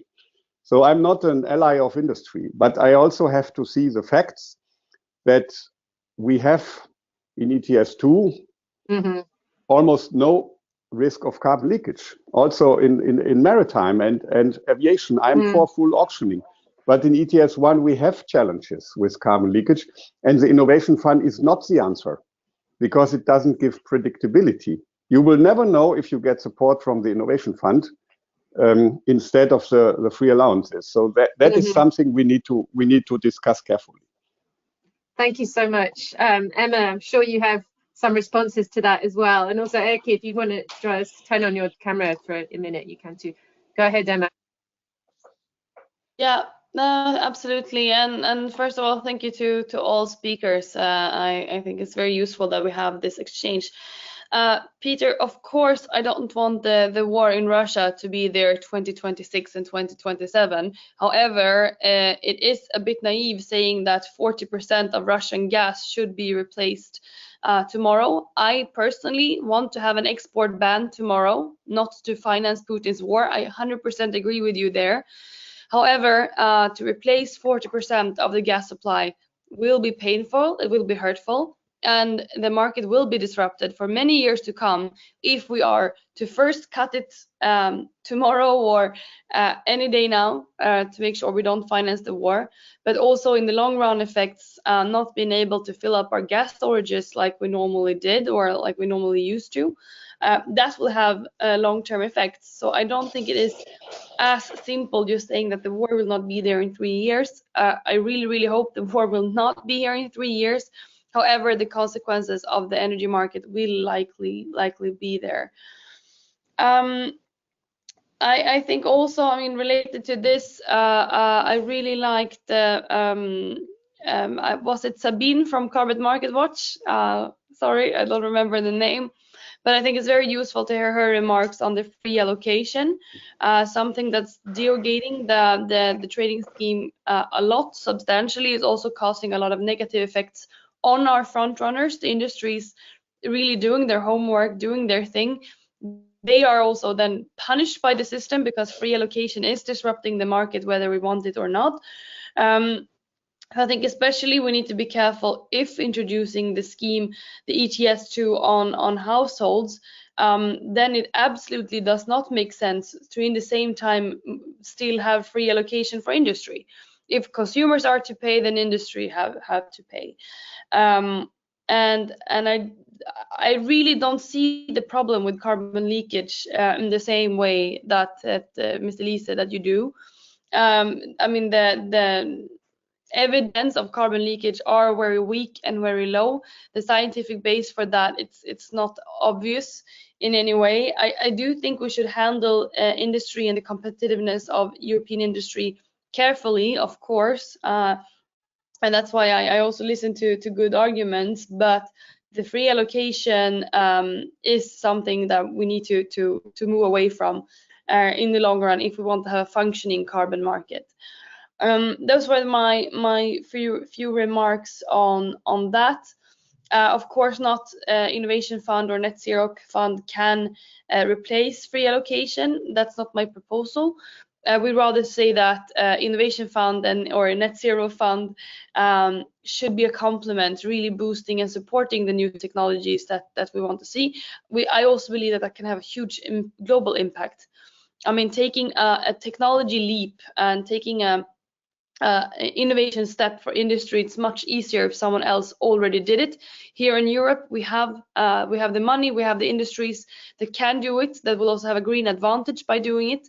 We'll put that in a very good place as global fund runners, and it will also help the global industries to decarbonize. For example, with the fossil-free steels, we have a lot of good examples from Sweden and the Swedish steel industry, which I definitely think is worth highlighting here. Yeah, I think I stopped there. But yeah. those were my remarks. Yeah, thank you, Emma. And in fact, we will hear from SSAB later in this event. So, but Erkki, I guess, handing to you, I don't know if you've got any last comments, and also about the role of innovation and the Innovation Fund as to how it can really support industry in jumping forward. Yes, no, you're right, and I think it's important to make also the right budgetary choices in this period. And if we want to move into more renewables, we need also to strengthen our networks, for example. And let me give you a practical and very basic example. We can use, as you know, battery of cars, to have this V2G technology. To do that, the Innovation Fund can be extremely useful. So it's important, I think, in the coming weeks, and I'm sure we'll have the support of many members of the European Parliament to not to divert money from these funds, but because we need it also as an industry. And just a last comment to come back to what Mr. Liese said about Ukraine. Of course, my point was not to say that we should not. Hopefully, we will be able to import electricity and do many things with free Ukraine. My point is, and I agree with you, we must think out of the box, and thinking out of the box is also to get rid of any dependency from the southern part of Europe or the eastern part of Europe when it comes to energy, because we never know what can happen when there is a crisis like that. Our citizens must get the most assurances, and to do that, we must rely on domestic energy production. Like, what do you mean by southern part of Europe? That I didn't understand. Sorry. I think Dr. Liese was asking what you meant by the southern part of Europe. I'll take the opportunity also to say to Sabina, if you'd like to turn your video on and join from in the hydrogen strategy, imports come both from the eastern parts of Europe, mainly Ukraine. It's quoted, or from northern Africa or other countries. Okay. My point is, import is a weakness. Maybe we will import hydrogen, but we cannot rely primarily on imports for our energy sources. And in the long run, we should, I think, try to roll out more renewables on the European soil and other decarbonized baseload energy sources. Okay, is that the answer you're looking for there, Peter? But this is important. Ukraine is Europe, and North Africa is not Europe. So if you say the southern part of Europe, I thought about Italy and Portugal, and I was quite upset that we shouldn't cooperate with them. And that's why I ask, and I think you are completely right. We shouldn't be too less dependent, but of course we need to work with our neighbors in Northern Africa and Eastern Europe. Sorry. Sure, no problem. I know we're running over time, but I just wanted to ask, Sabina and Florian, any final comments, and then perhaps we can move to our next panel where we can also continue this discussion about the role of international carbon pricing. Go ahead, Sabina. Yes, did you? Well, first of all, I just want to thank you all for a good and constructive debate. It's good to know so many intelligent and informed and well-meaning people involved in the policy process. Apart from that, just one remark. I remain intrigued that some persons can remain so convinced that carbon leakage is a threat that needs to be taken seriously, and others doubt it very much. It would be nice to have some time at some point to really get to the bottom of this and progress this issue once and for all. Mm-hmm. Thank you. Florian, any final comments? Yes, thanks. Just a last comment from my side, again, to the role of the ETS2, the role ETS2 can play in the climate policy. I think what Sabine said before is very important. It can be a useful instrument, but it can be the role would be a backstop instrument for other climate policies of the European Union and the national policies, because we have to see that there are a lot of non-market barriers for private households. So we cannot expect that they would react in the same way that companies do by emissions trading. So price elasticities are different, and a lot of factors will need to be considered. So that, I think, is the main role an ETS2 can play, to be a backstop instrument for other climate policies.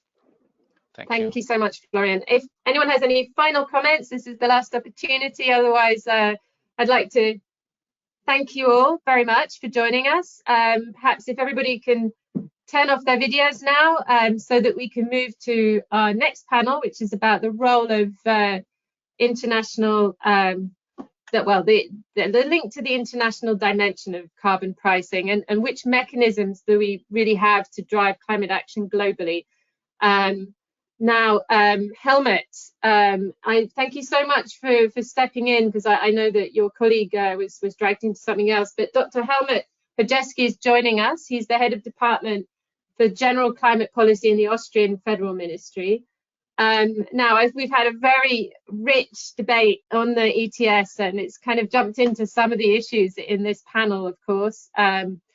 I'd be interested to hear your perspective on the current policy developments on the carbon border adjustment mechanism and the international side. Is it going in the right direction? What are your reflections when we take the link to international development? Yeah, thank you very much, Ursula, for the kind introduction, and thanks also for the very timely initiative of CLG Europe and the Green Growth Partnership. It's very much in time now, having the ECOFIN tomorrow and the Environment Council in 3 days from now. Yeah, and apologies for my boss, Jürgen Schneider. He's, as a Director General for Climate and Energy, heavily involved now in the overall discussions of energy prices and how to cope with this increasing prices. So he has asked me to step in, and I do this with pleasure, of course. Well, the Austrian perspective, let me start off that the world, and especially Europe, is now really facing a huge humanitarian crisis due to the war in the Ukraine, this terrible war. We face high energy prices due to this war, but also because of other reasons. But we must not forget we have also, in the whole world, is experience a climate crisis, a climate emergency, and it's in fact no time to waste. And the recent IPCC Working Group 2 report has again proved this. We have to speed up our action, and unfortunately the report was a bit lacking the public attention because of the Ukrainian war. And we have to face the Working Group 3 report beginning of April, which will even giving the same message. So we must speed up as quickly as possible. And of course, the climate crisis does not follow national borders. The response must be a global one. There must be a united global action. The basis for this is the Paris Agreement, and gratefully we succeeded in Glasgow last November that we could complete the Paris rulebook. So we know all the rules, especially around the market mechanisms, cooperative approaches, and the sustainable development mechanism. So the tools are there. We have to implement them, and it's quite clear that following a pathway to net zero emissions, we need a wise combination of policies and measures. So also some command and control, but also a carbon pricing mechanisms. That's key. And this is also what science tells us, that imposing a reasonable, I want to say high, global price on carbon emissions is an efficient way to cope with the climate crisis. And this is also a way to ensure that the polluter pays principle is followed, and this should really become a global principle. Of course, and this has been said in the first session many times, we have experienced some troubles with the emissions trading scheme, the European emissions trading scheme at the beginning with very low prices. But now I think the instrument has gained momentum. It has developed in the right direction. There is a clear price signal now, and this motivates industry and power companies to switch to green, to renewable technologies in a cost efficient way.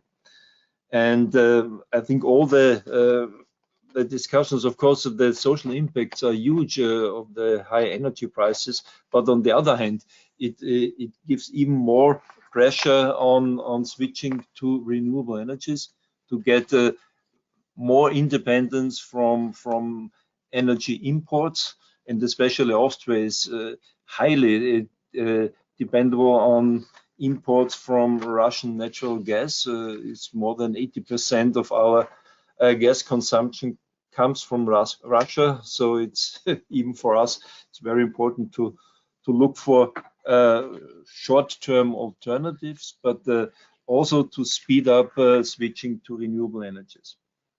And of course, our high goal is don't nuke the climate. So this is definitely no alternative for Austria. Renewables are the answer, nothing else. Yeah, coming to the carbon border adjustment mechanism, from an academic point of view, CBAM is a welcome step towards a fully internalizing the costs of greenhouse gas emissions in the EU market, that's for sure. And CBAM aims to create an internationally level playing field for EU producers that are subject to EU carbon pricing. So it's a way to achieve a level playing field at the end. We are aware as Austria that EU industry needs protection as long as these inequalities exist. And so we are supporting an enforceable and WTO compliant CBAM, and which prevents also carbon leakage. So every change needs time, so companies need planning security. So we fully support this 3-year transitional period, and we fully support that the current approaches to avoid carbon leakage are taken into account. And we also agreed, we had a lot of discussions in Austria if we should decouple the CBAM decision tomorrow from the discussion of effects on carbon leakage as well as on EU exports. But I think it's a good way ahead that we keep the free allocation topic to the mechanism where it belongs to, namely the ETS. And for the EU exports, we also need other instruments. So as a first step, the CBAM decision is welcomed. And we have also learned that the trilogue with the whole climate package will be together with CBAM. So there will be a mutual effect of the discussion CBAM versus free allocations. And the EU exports, I mentioned, there are potential challenges, that's for sure. And it's important for us that we explore appropriate solutions on the EU level, which can be or should be found outside the CBAM. We agree that it's good to have a centralized EU administration for CBAM. That's a good way forward if it's decided so tomorrow, which I think will be done. And yeah, so CBAM is one part of the whole carbon pricing discussion. Of course, the ETS2 topic has been heavily discussed previously. We think it's important to expand the ETS also to transport and households, but not only to these sectors, but to the whole fossil fuel consumption. So, because otherwise it's very difficult to find out in which premises use the fossil fuels. The enterprises are the ones who introduce gasoline, heating oil into the market, and it's difficult to find out where it goes. So it should be as broad as possible as one measure achieving a carbon price. And yeah, so the extension is also linked to the Social Climate Fund. And this is one package. So if the extension will come, the Social Climate Fund is a direct result, but not a Social Climate Fund, not without the extension of the ETS. So let me stop here, not to eat up too much time. Thank you very much, Ursula. Thank you, Helmut, and thank you, yeah, for your reflections. That's very helpful. Emma, if it's okay, I might bring in the other panelists first, but drop me a message if that doesn't suit you, because I'd like to hear from Uni Keronen, if that's possible, and then Thomas, and then perhaps we could have your reflections afterwards on the overall discussion. So Uni, thank you so much for joining us. Uni is the CEO at the Climate Leadership Council, and has been working on carbon pricing for a long time, I understand. But it'd be great to hear your view on how carbon pricing instruments can drive decarbonisation globally.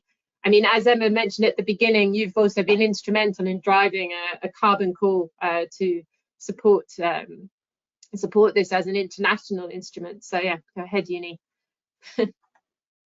Thank you, Ursula. And first, one fix: we are Climate Leadership Coalition, not Council. I'm sorry. I should know that by now. In the US, actually, there was a council, and we ended up changing the last C just to avoid confusions. But that's okay. So thanks for the opportunity to discuss on this topic. So I've been working with carbon pricing from early 90s. Then I was working with a power company called Fortum, and I worked there actually 25 years. And I also studied as a professor on energy markets in early 90s. So I've been working like 30 years in this topic. And so first, why the companies need the carbon pricing? The key thing is that now we need to ramp up the investments, climate-related investments, there are very good articles on that by IEA and WRI that in various fields, the ramp-up factor needs to be something between 3 to 10. So some areas we need to increase the investments by the factor of 3, and some areas maybe factor of 10, and so on. How to make that possible? So we need to make positive business cases. IEA estimated that about 75% of the money need to come from the private sector without any direct government subsidies. And that's also like our estimation. So that's roughly right. So 3/4 of the investments need to come from private sector, and they don't come if there is no business case for the investment. So and carbon price is instrumental of doing that. And in Finland, actually, we have a lot of experiences of various carbon pricing schemes. We introduced actually a carbon price first country in the world in 1990. So then after that, we have these various applications of carbon taxes and some support mechanisms on that. But our conclusion is that this cap and trade is the best in long and short term. And then we support the ETS extension to separate heating and transport. But then proportionally, I think there is too much discussion on the carbon price, although it's very elementary. There is too little discussion on the cap, how the cap will influence the business. Because I've been also like 7 years in the steering group of the oil business. It's now Neste Oil, but then it was part of Fortum. So I know that, for example, if the emission allowances are getting less and less, and eventually they will disappear, so then the big investors are thinking that shall we close the business, just wait until the emission allowances have disappeared, and then close the business, or start to invest to some cleaner way of doing business early on. And since these investments are very long term, so soon SAB will tell how long does it take to make a carbon-free steel, but on average, like you plan first a new factory 5 years, and then you construct that 5 years. So then you are about 2030 when the new business starts. Then the next 20 years will be very crucial. So to calculate the positive business case.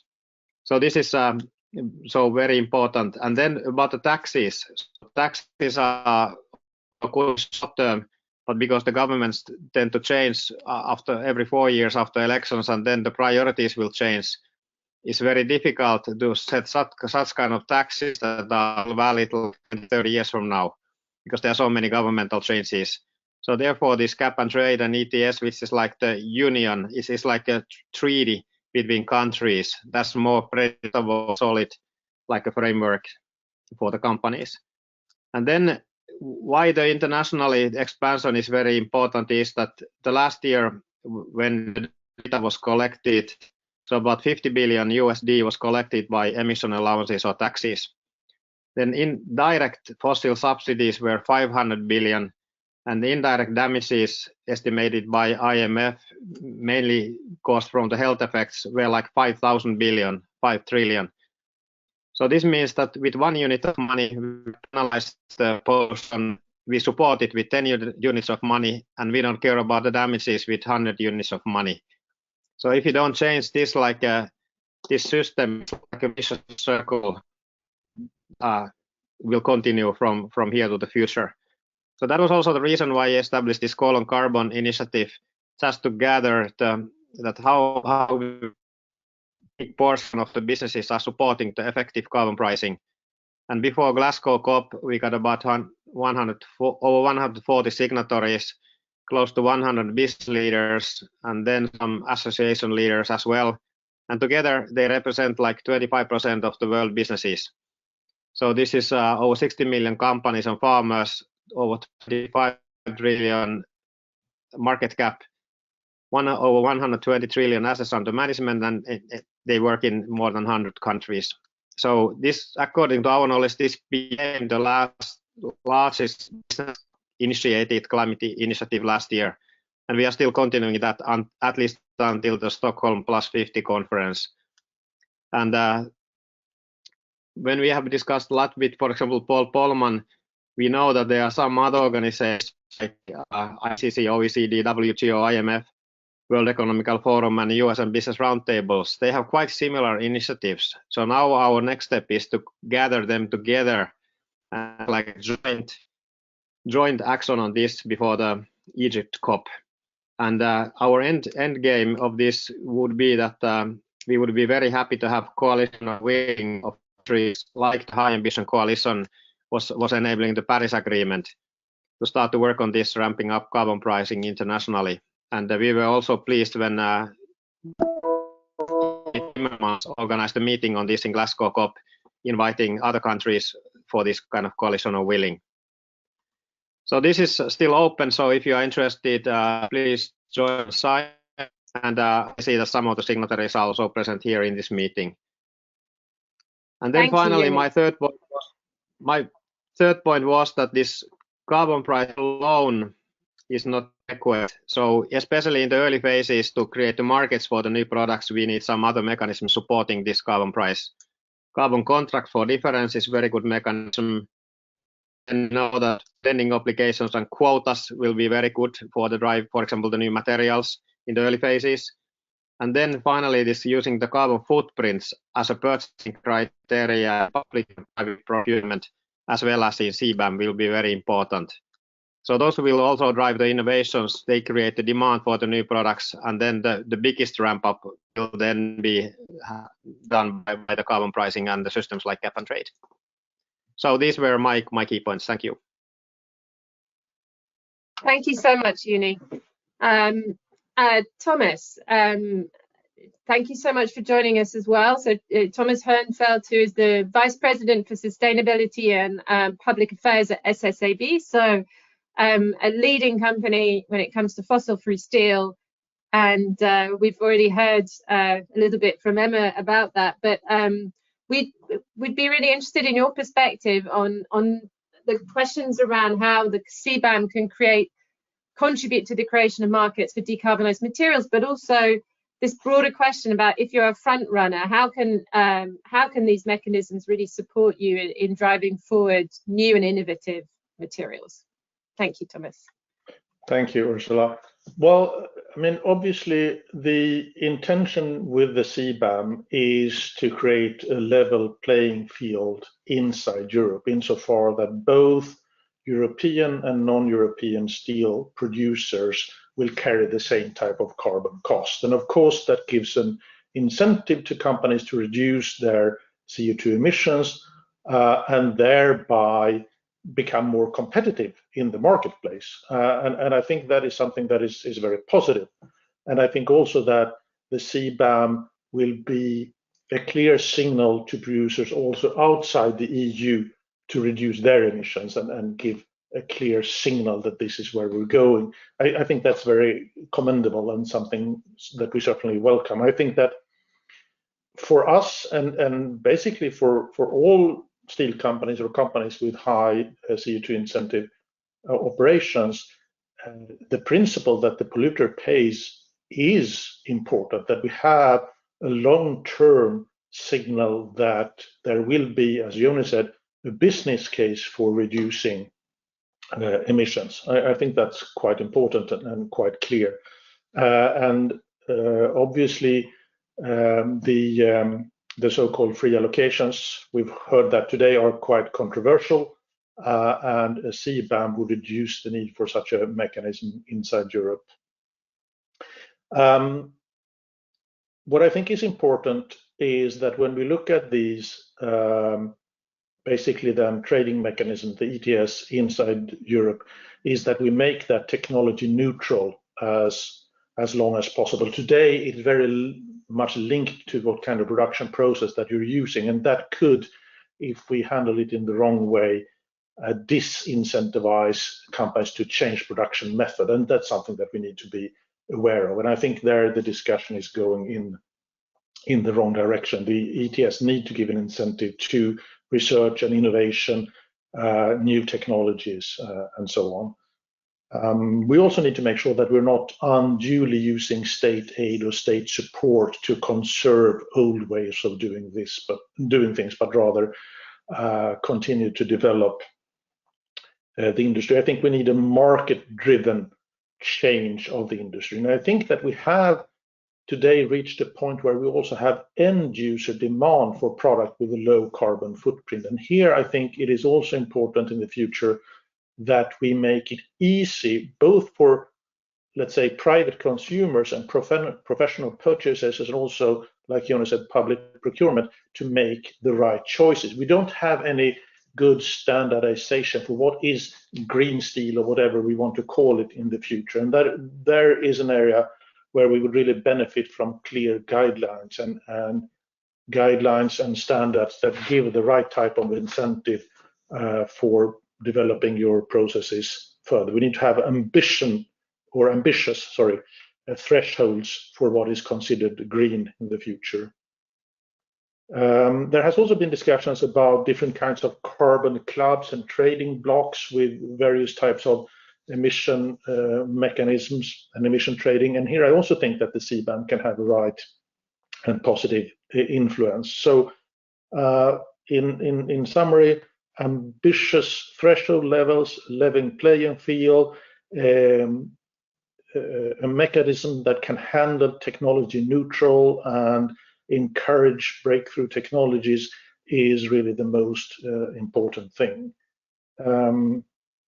To then only put this in an international context for a bit, where also carbon leakage has been discussed quite a lot today.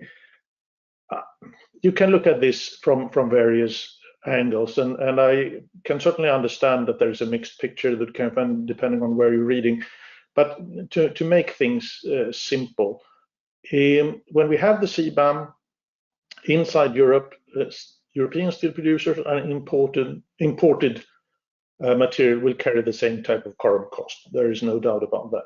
However, when exporting out of the EU, European producers will still carry the ETS cost, whereas their international competitors do not. And even, I mean, with today's standard, where the European steel industry, we have to remember that already today is much more CO2 efficient than the global standard. We would, pardon the wording, penalize European producers with roughly 2 tons of CO2 per ton of steel exported, which is these days close to 200 euros per ton of exported steel. And that is a significant factor and a significant disadvantage that European producers will have. I realize that there is no easy solution to this, but I think just ignoring the issue is not going to solve it, and reducing the competitiveness of comparatively CO2 efficient steel producers that also need funds to change their production facilities and invest in new technologies, that is probably not driving the development in the right direction. Okay. Thank you, Thomas. And that was a really interesting perspective from a business. I think we were just wondering about, when you're talking about the CBAM not being technology neutral, how do you mean? How does that function for you? What is exactly the issue at stake, do you think? Sorry, there I was being unclear. The CBAM is certainly technology neutral. That's based only on the emission levels. The ETS system and the free allocation as it is applied today is not technology neutral. There you have different mechanisms depending on what kind of process that you're using. Are you using an electric arc furnace or a blast furnace or whatever? Sorry if that was being unclear. No problem at all. Perhaps at this point I could bring back Helmut and Uni just to see if you have any responses as well to this, to what Thomas was saying, and also, yeah, I mean, first of all, Helmut, I mean, bearing in mind what Uni and Thomas were saying, I mean, what's your views on this? And I'd also like to put a question to the panel that we received about, broadly speaking, one thing is the European debate, but then the other thing is, how do we drive this debate at the UN level? Where are we taking this when it comes to discussions at COP in the future as well? So perhaps I'll go to Helmut first, then Uni, and then Thomas. So Helmut, what are your reflections given the discussion just now? Yeah, thank you, Ursula, and thanks Thomas and Uni for your input as well. Well, how to link the EU discussion to the international process? I think it's important to give the good example, the good practice example we perform in the Union. We are front runner in the UN international climate discussions, and I think it's important that we prove this front-runner ship again and again, so we can showcase, look here, our carbon pricing approaches will work, and they work, and they have worked in the past. So and to sell this to the other groups of countries as a model which could be used elsewhere as well. And I think Article 6 gives a good basis, and we will definitely, through our delegates, give input to these broader discussions.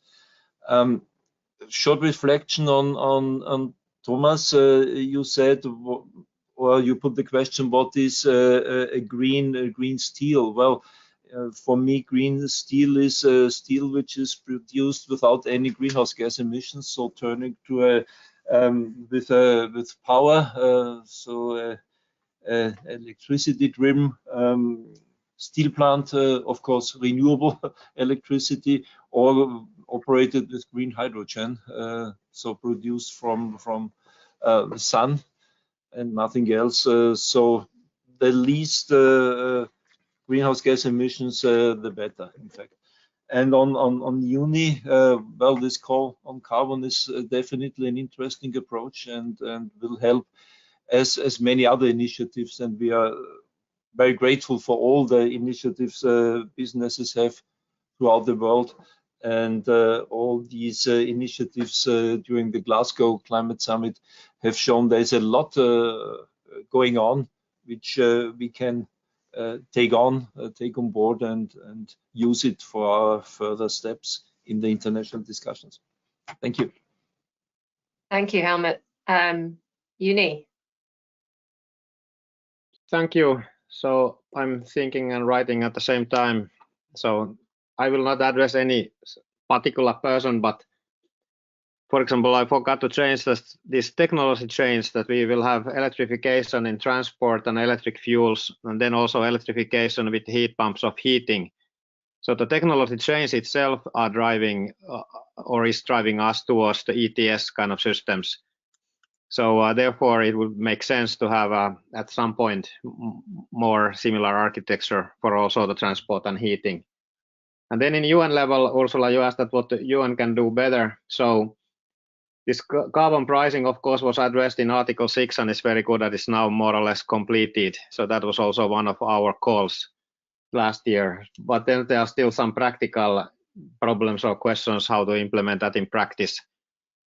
But then in the carbon pricing, I've been joining these meetings by Global Compact, which have been chaired by Guterres several times in climate meetings, last time in Madrid.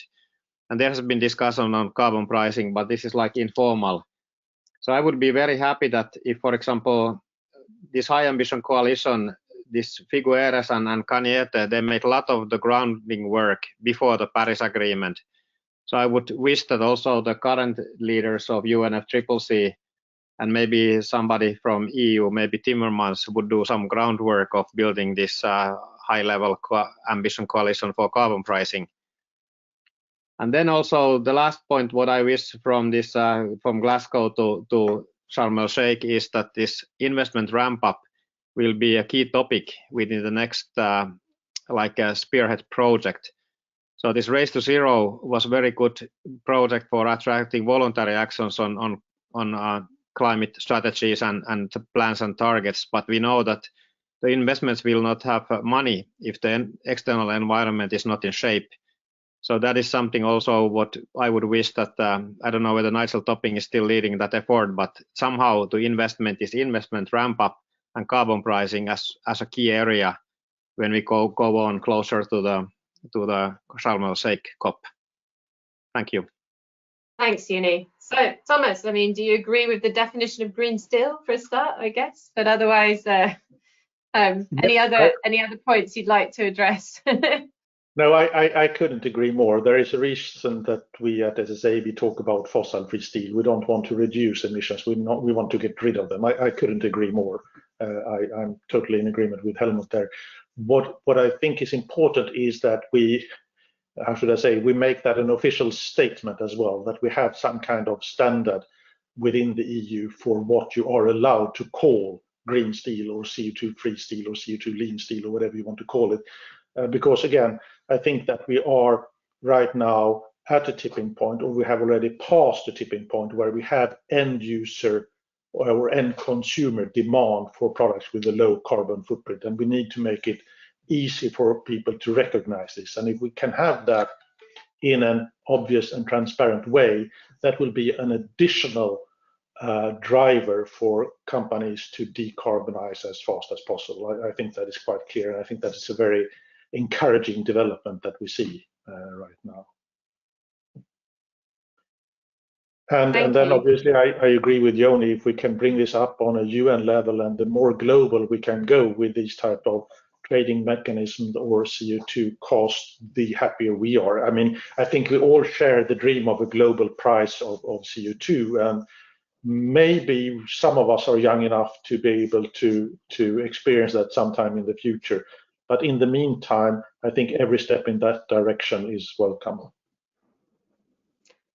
Yeah, thank you. And I suppose one question that comes to mind then, of course, if we're thinking about the global perspective, is CBAM, affects imports to some extent. So how does it take exports into account? Does the CBAM proposal take that enough into account?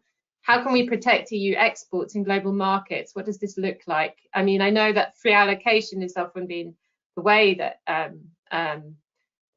industry has been protected in the past, but I mean, we have to bear in mind that that may not be WTO compatible, or indeed compatible with the need to ramp up decarbonized production in the future. So I guess, yeah, how do you all see the question of exports when we think about the CBAM and international carbon pricing?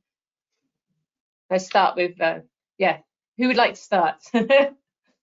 I can start. I think I touched on this briefly, and then I hope that the other two gentlemen have smarter answers than I do, because the simple question is that the CBAM does not take export into account, and I am aware of the WTO complexities there. I'm just worried that this is counterproductive from a European perspective.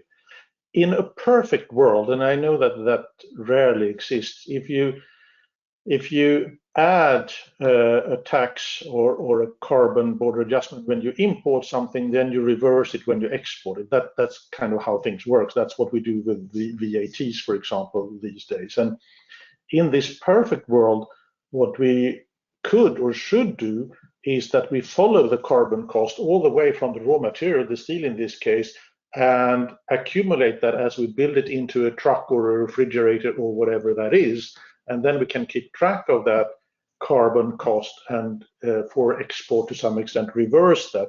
That would also ascertain that the steel users inside Europe will maintain their international competitiveness, because that's something that we need to remember, that when we apply these CO2 costs both for European producers and imported steel, the steel cost will increase in Europe. That's how a carbon border adjustment works. And that means that companies like Daimler, BMW, what have you, will have higher cost levels than their international competitors. And to some extent, again, it would be attractive to be able to capture that. But I'm also aware that this is not easily done in practice. Thank you. Helmut, what was your reflections on these aspects, or anything else you'd like to?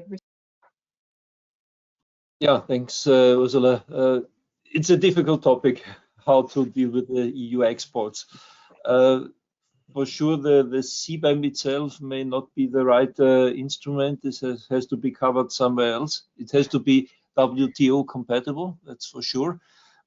Perhaps some sort of support like tax reduction or tax exemptions could be a way out to cope with this issue. But I'm not a specialist on this, so I think we need more discussion with our finance and the customs experts on this.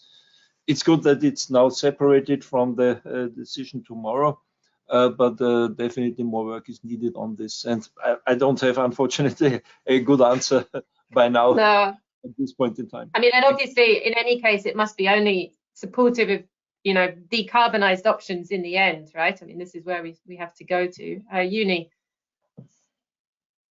Yeah, at first it is a valid question and must be addressed.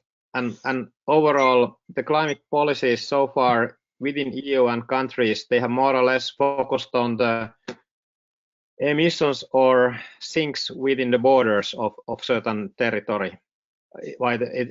And now for example, in EU, the lower we are getting the emissions, the more important the question of the imports and exports will become.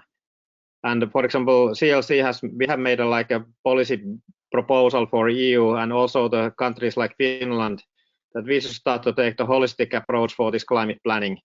We should address, of course, the territorial climate impacts, but also the impacts of the imports and exports.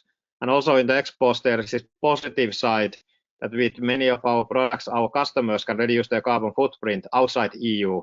So we also should take that into account to make a true holistic plan. And that could be then like an improved version of the Green Deal or country-based strategies. And maybe Terhi can comment that, but we have had a lot of discussions in the Finnish government on this holistic approach, and it's getting more and more support now. Officially, I think official decisions are not made yet, but it has been noted that this is the way to go, especially for our kind of countries who are developing a lot of technologies. Thank you. I mean, I don't know if there's any final points. I mean, I guess one question I have is, you know, looking ahead, we expect a lot more discussions on this topic this summer. You know, with the German G7 presidency, we know that they would like to tackle the question of international climate clubs and how we bring together these different discussions. So how do we support developing countries while at the same time broadly support decarbonized industries in the EU? I don't know if anybody has some thoughts on the German proposals, in fact.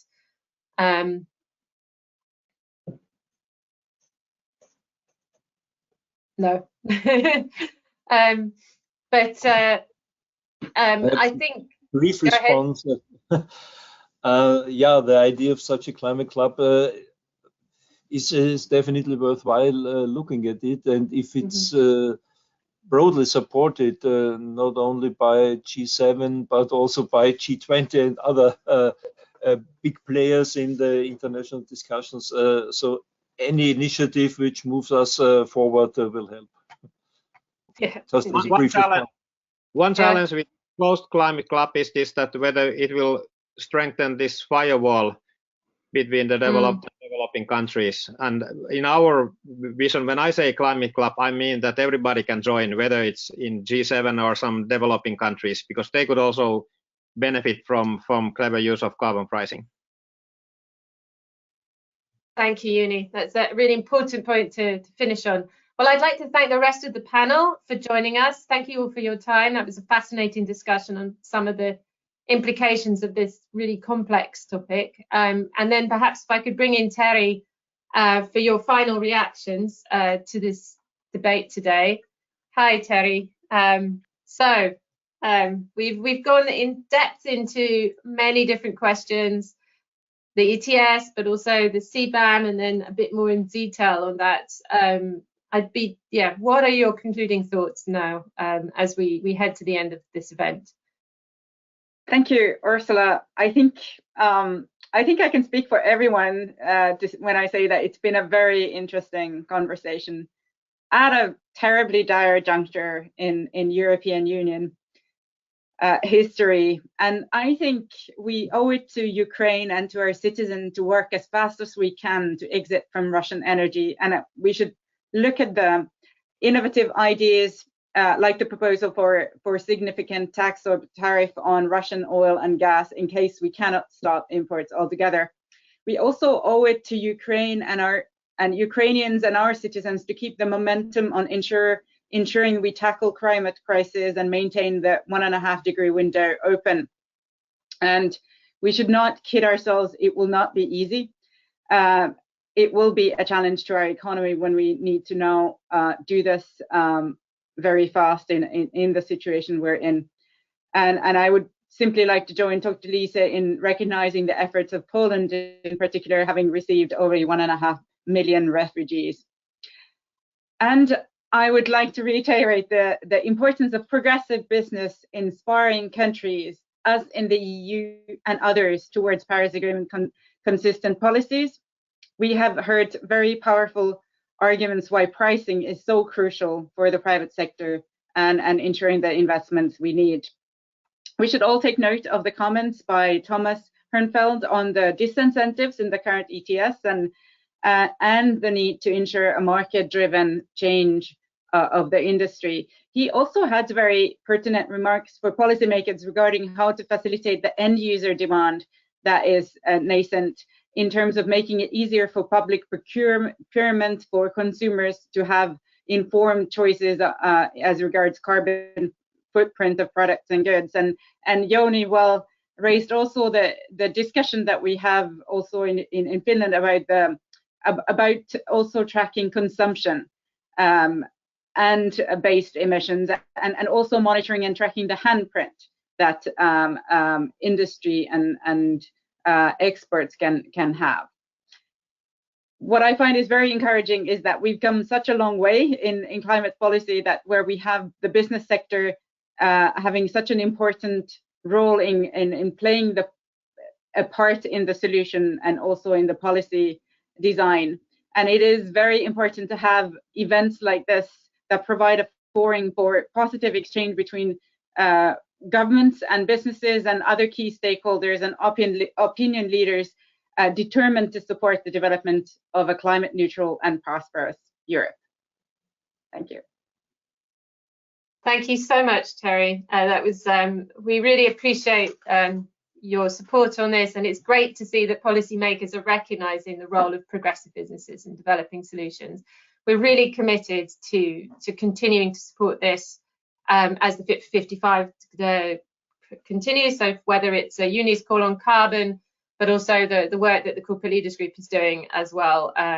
Recently, as I said, we had a letter to support the energy transition, and we'll continue to support an effective and ambitious outcome on the Fit for 55. And I really look forward to continuing the discussion in the Green Growth Partnership broadly, perhaps hopefully in person next time. I think we are all, growing weary of many online discussions, so it would be great if we can meet in person. And hopefully in October we will hopefully be able to hold a summit and ahead of the Environment Council, as we have done in the past.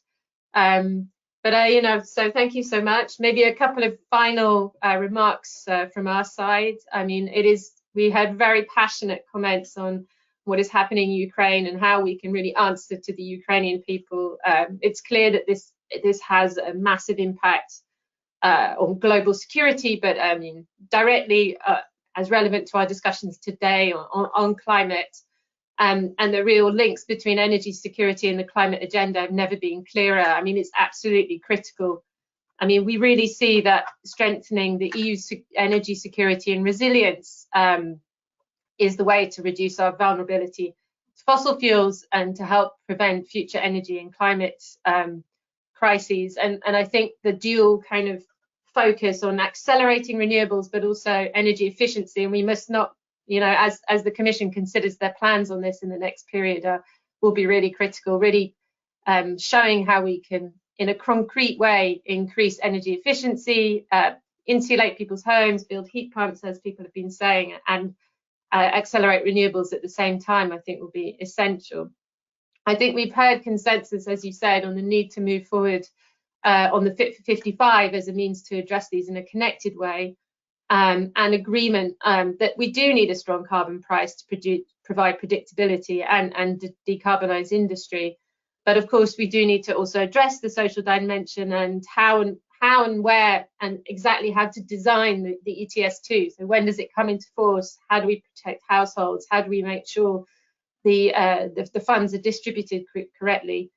I do think, finally, if we think about the international discussion, on free allowances and CBAM, I mean, absolutely, it's not about protecting industry, but about increasing the sustainability and the sustainable competitiveness of the industry in the future. So how can the EU industry be competitive and decarbonised and successful in the future.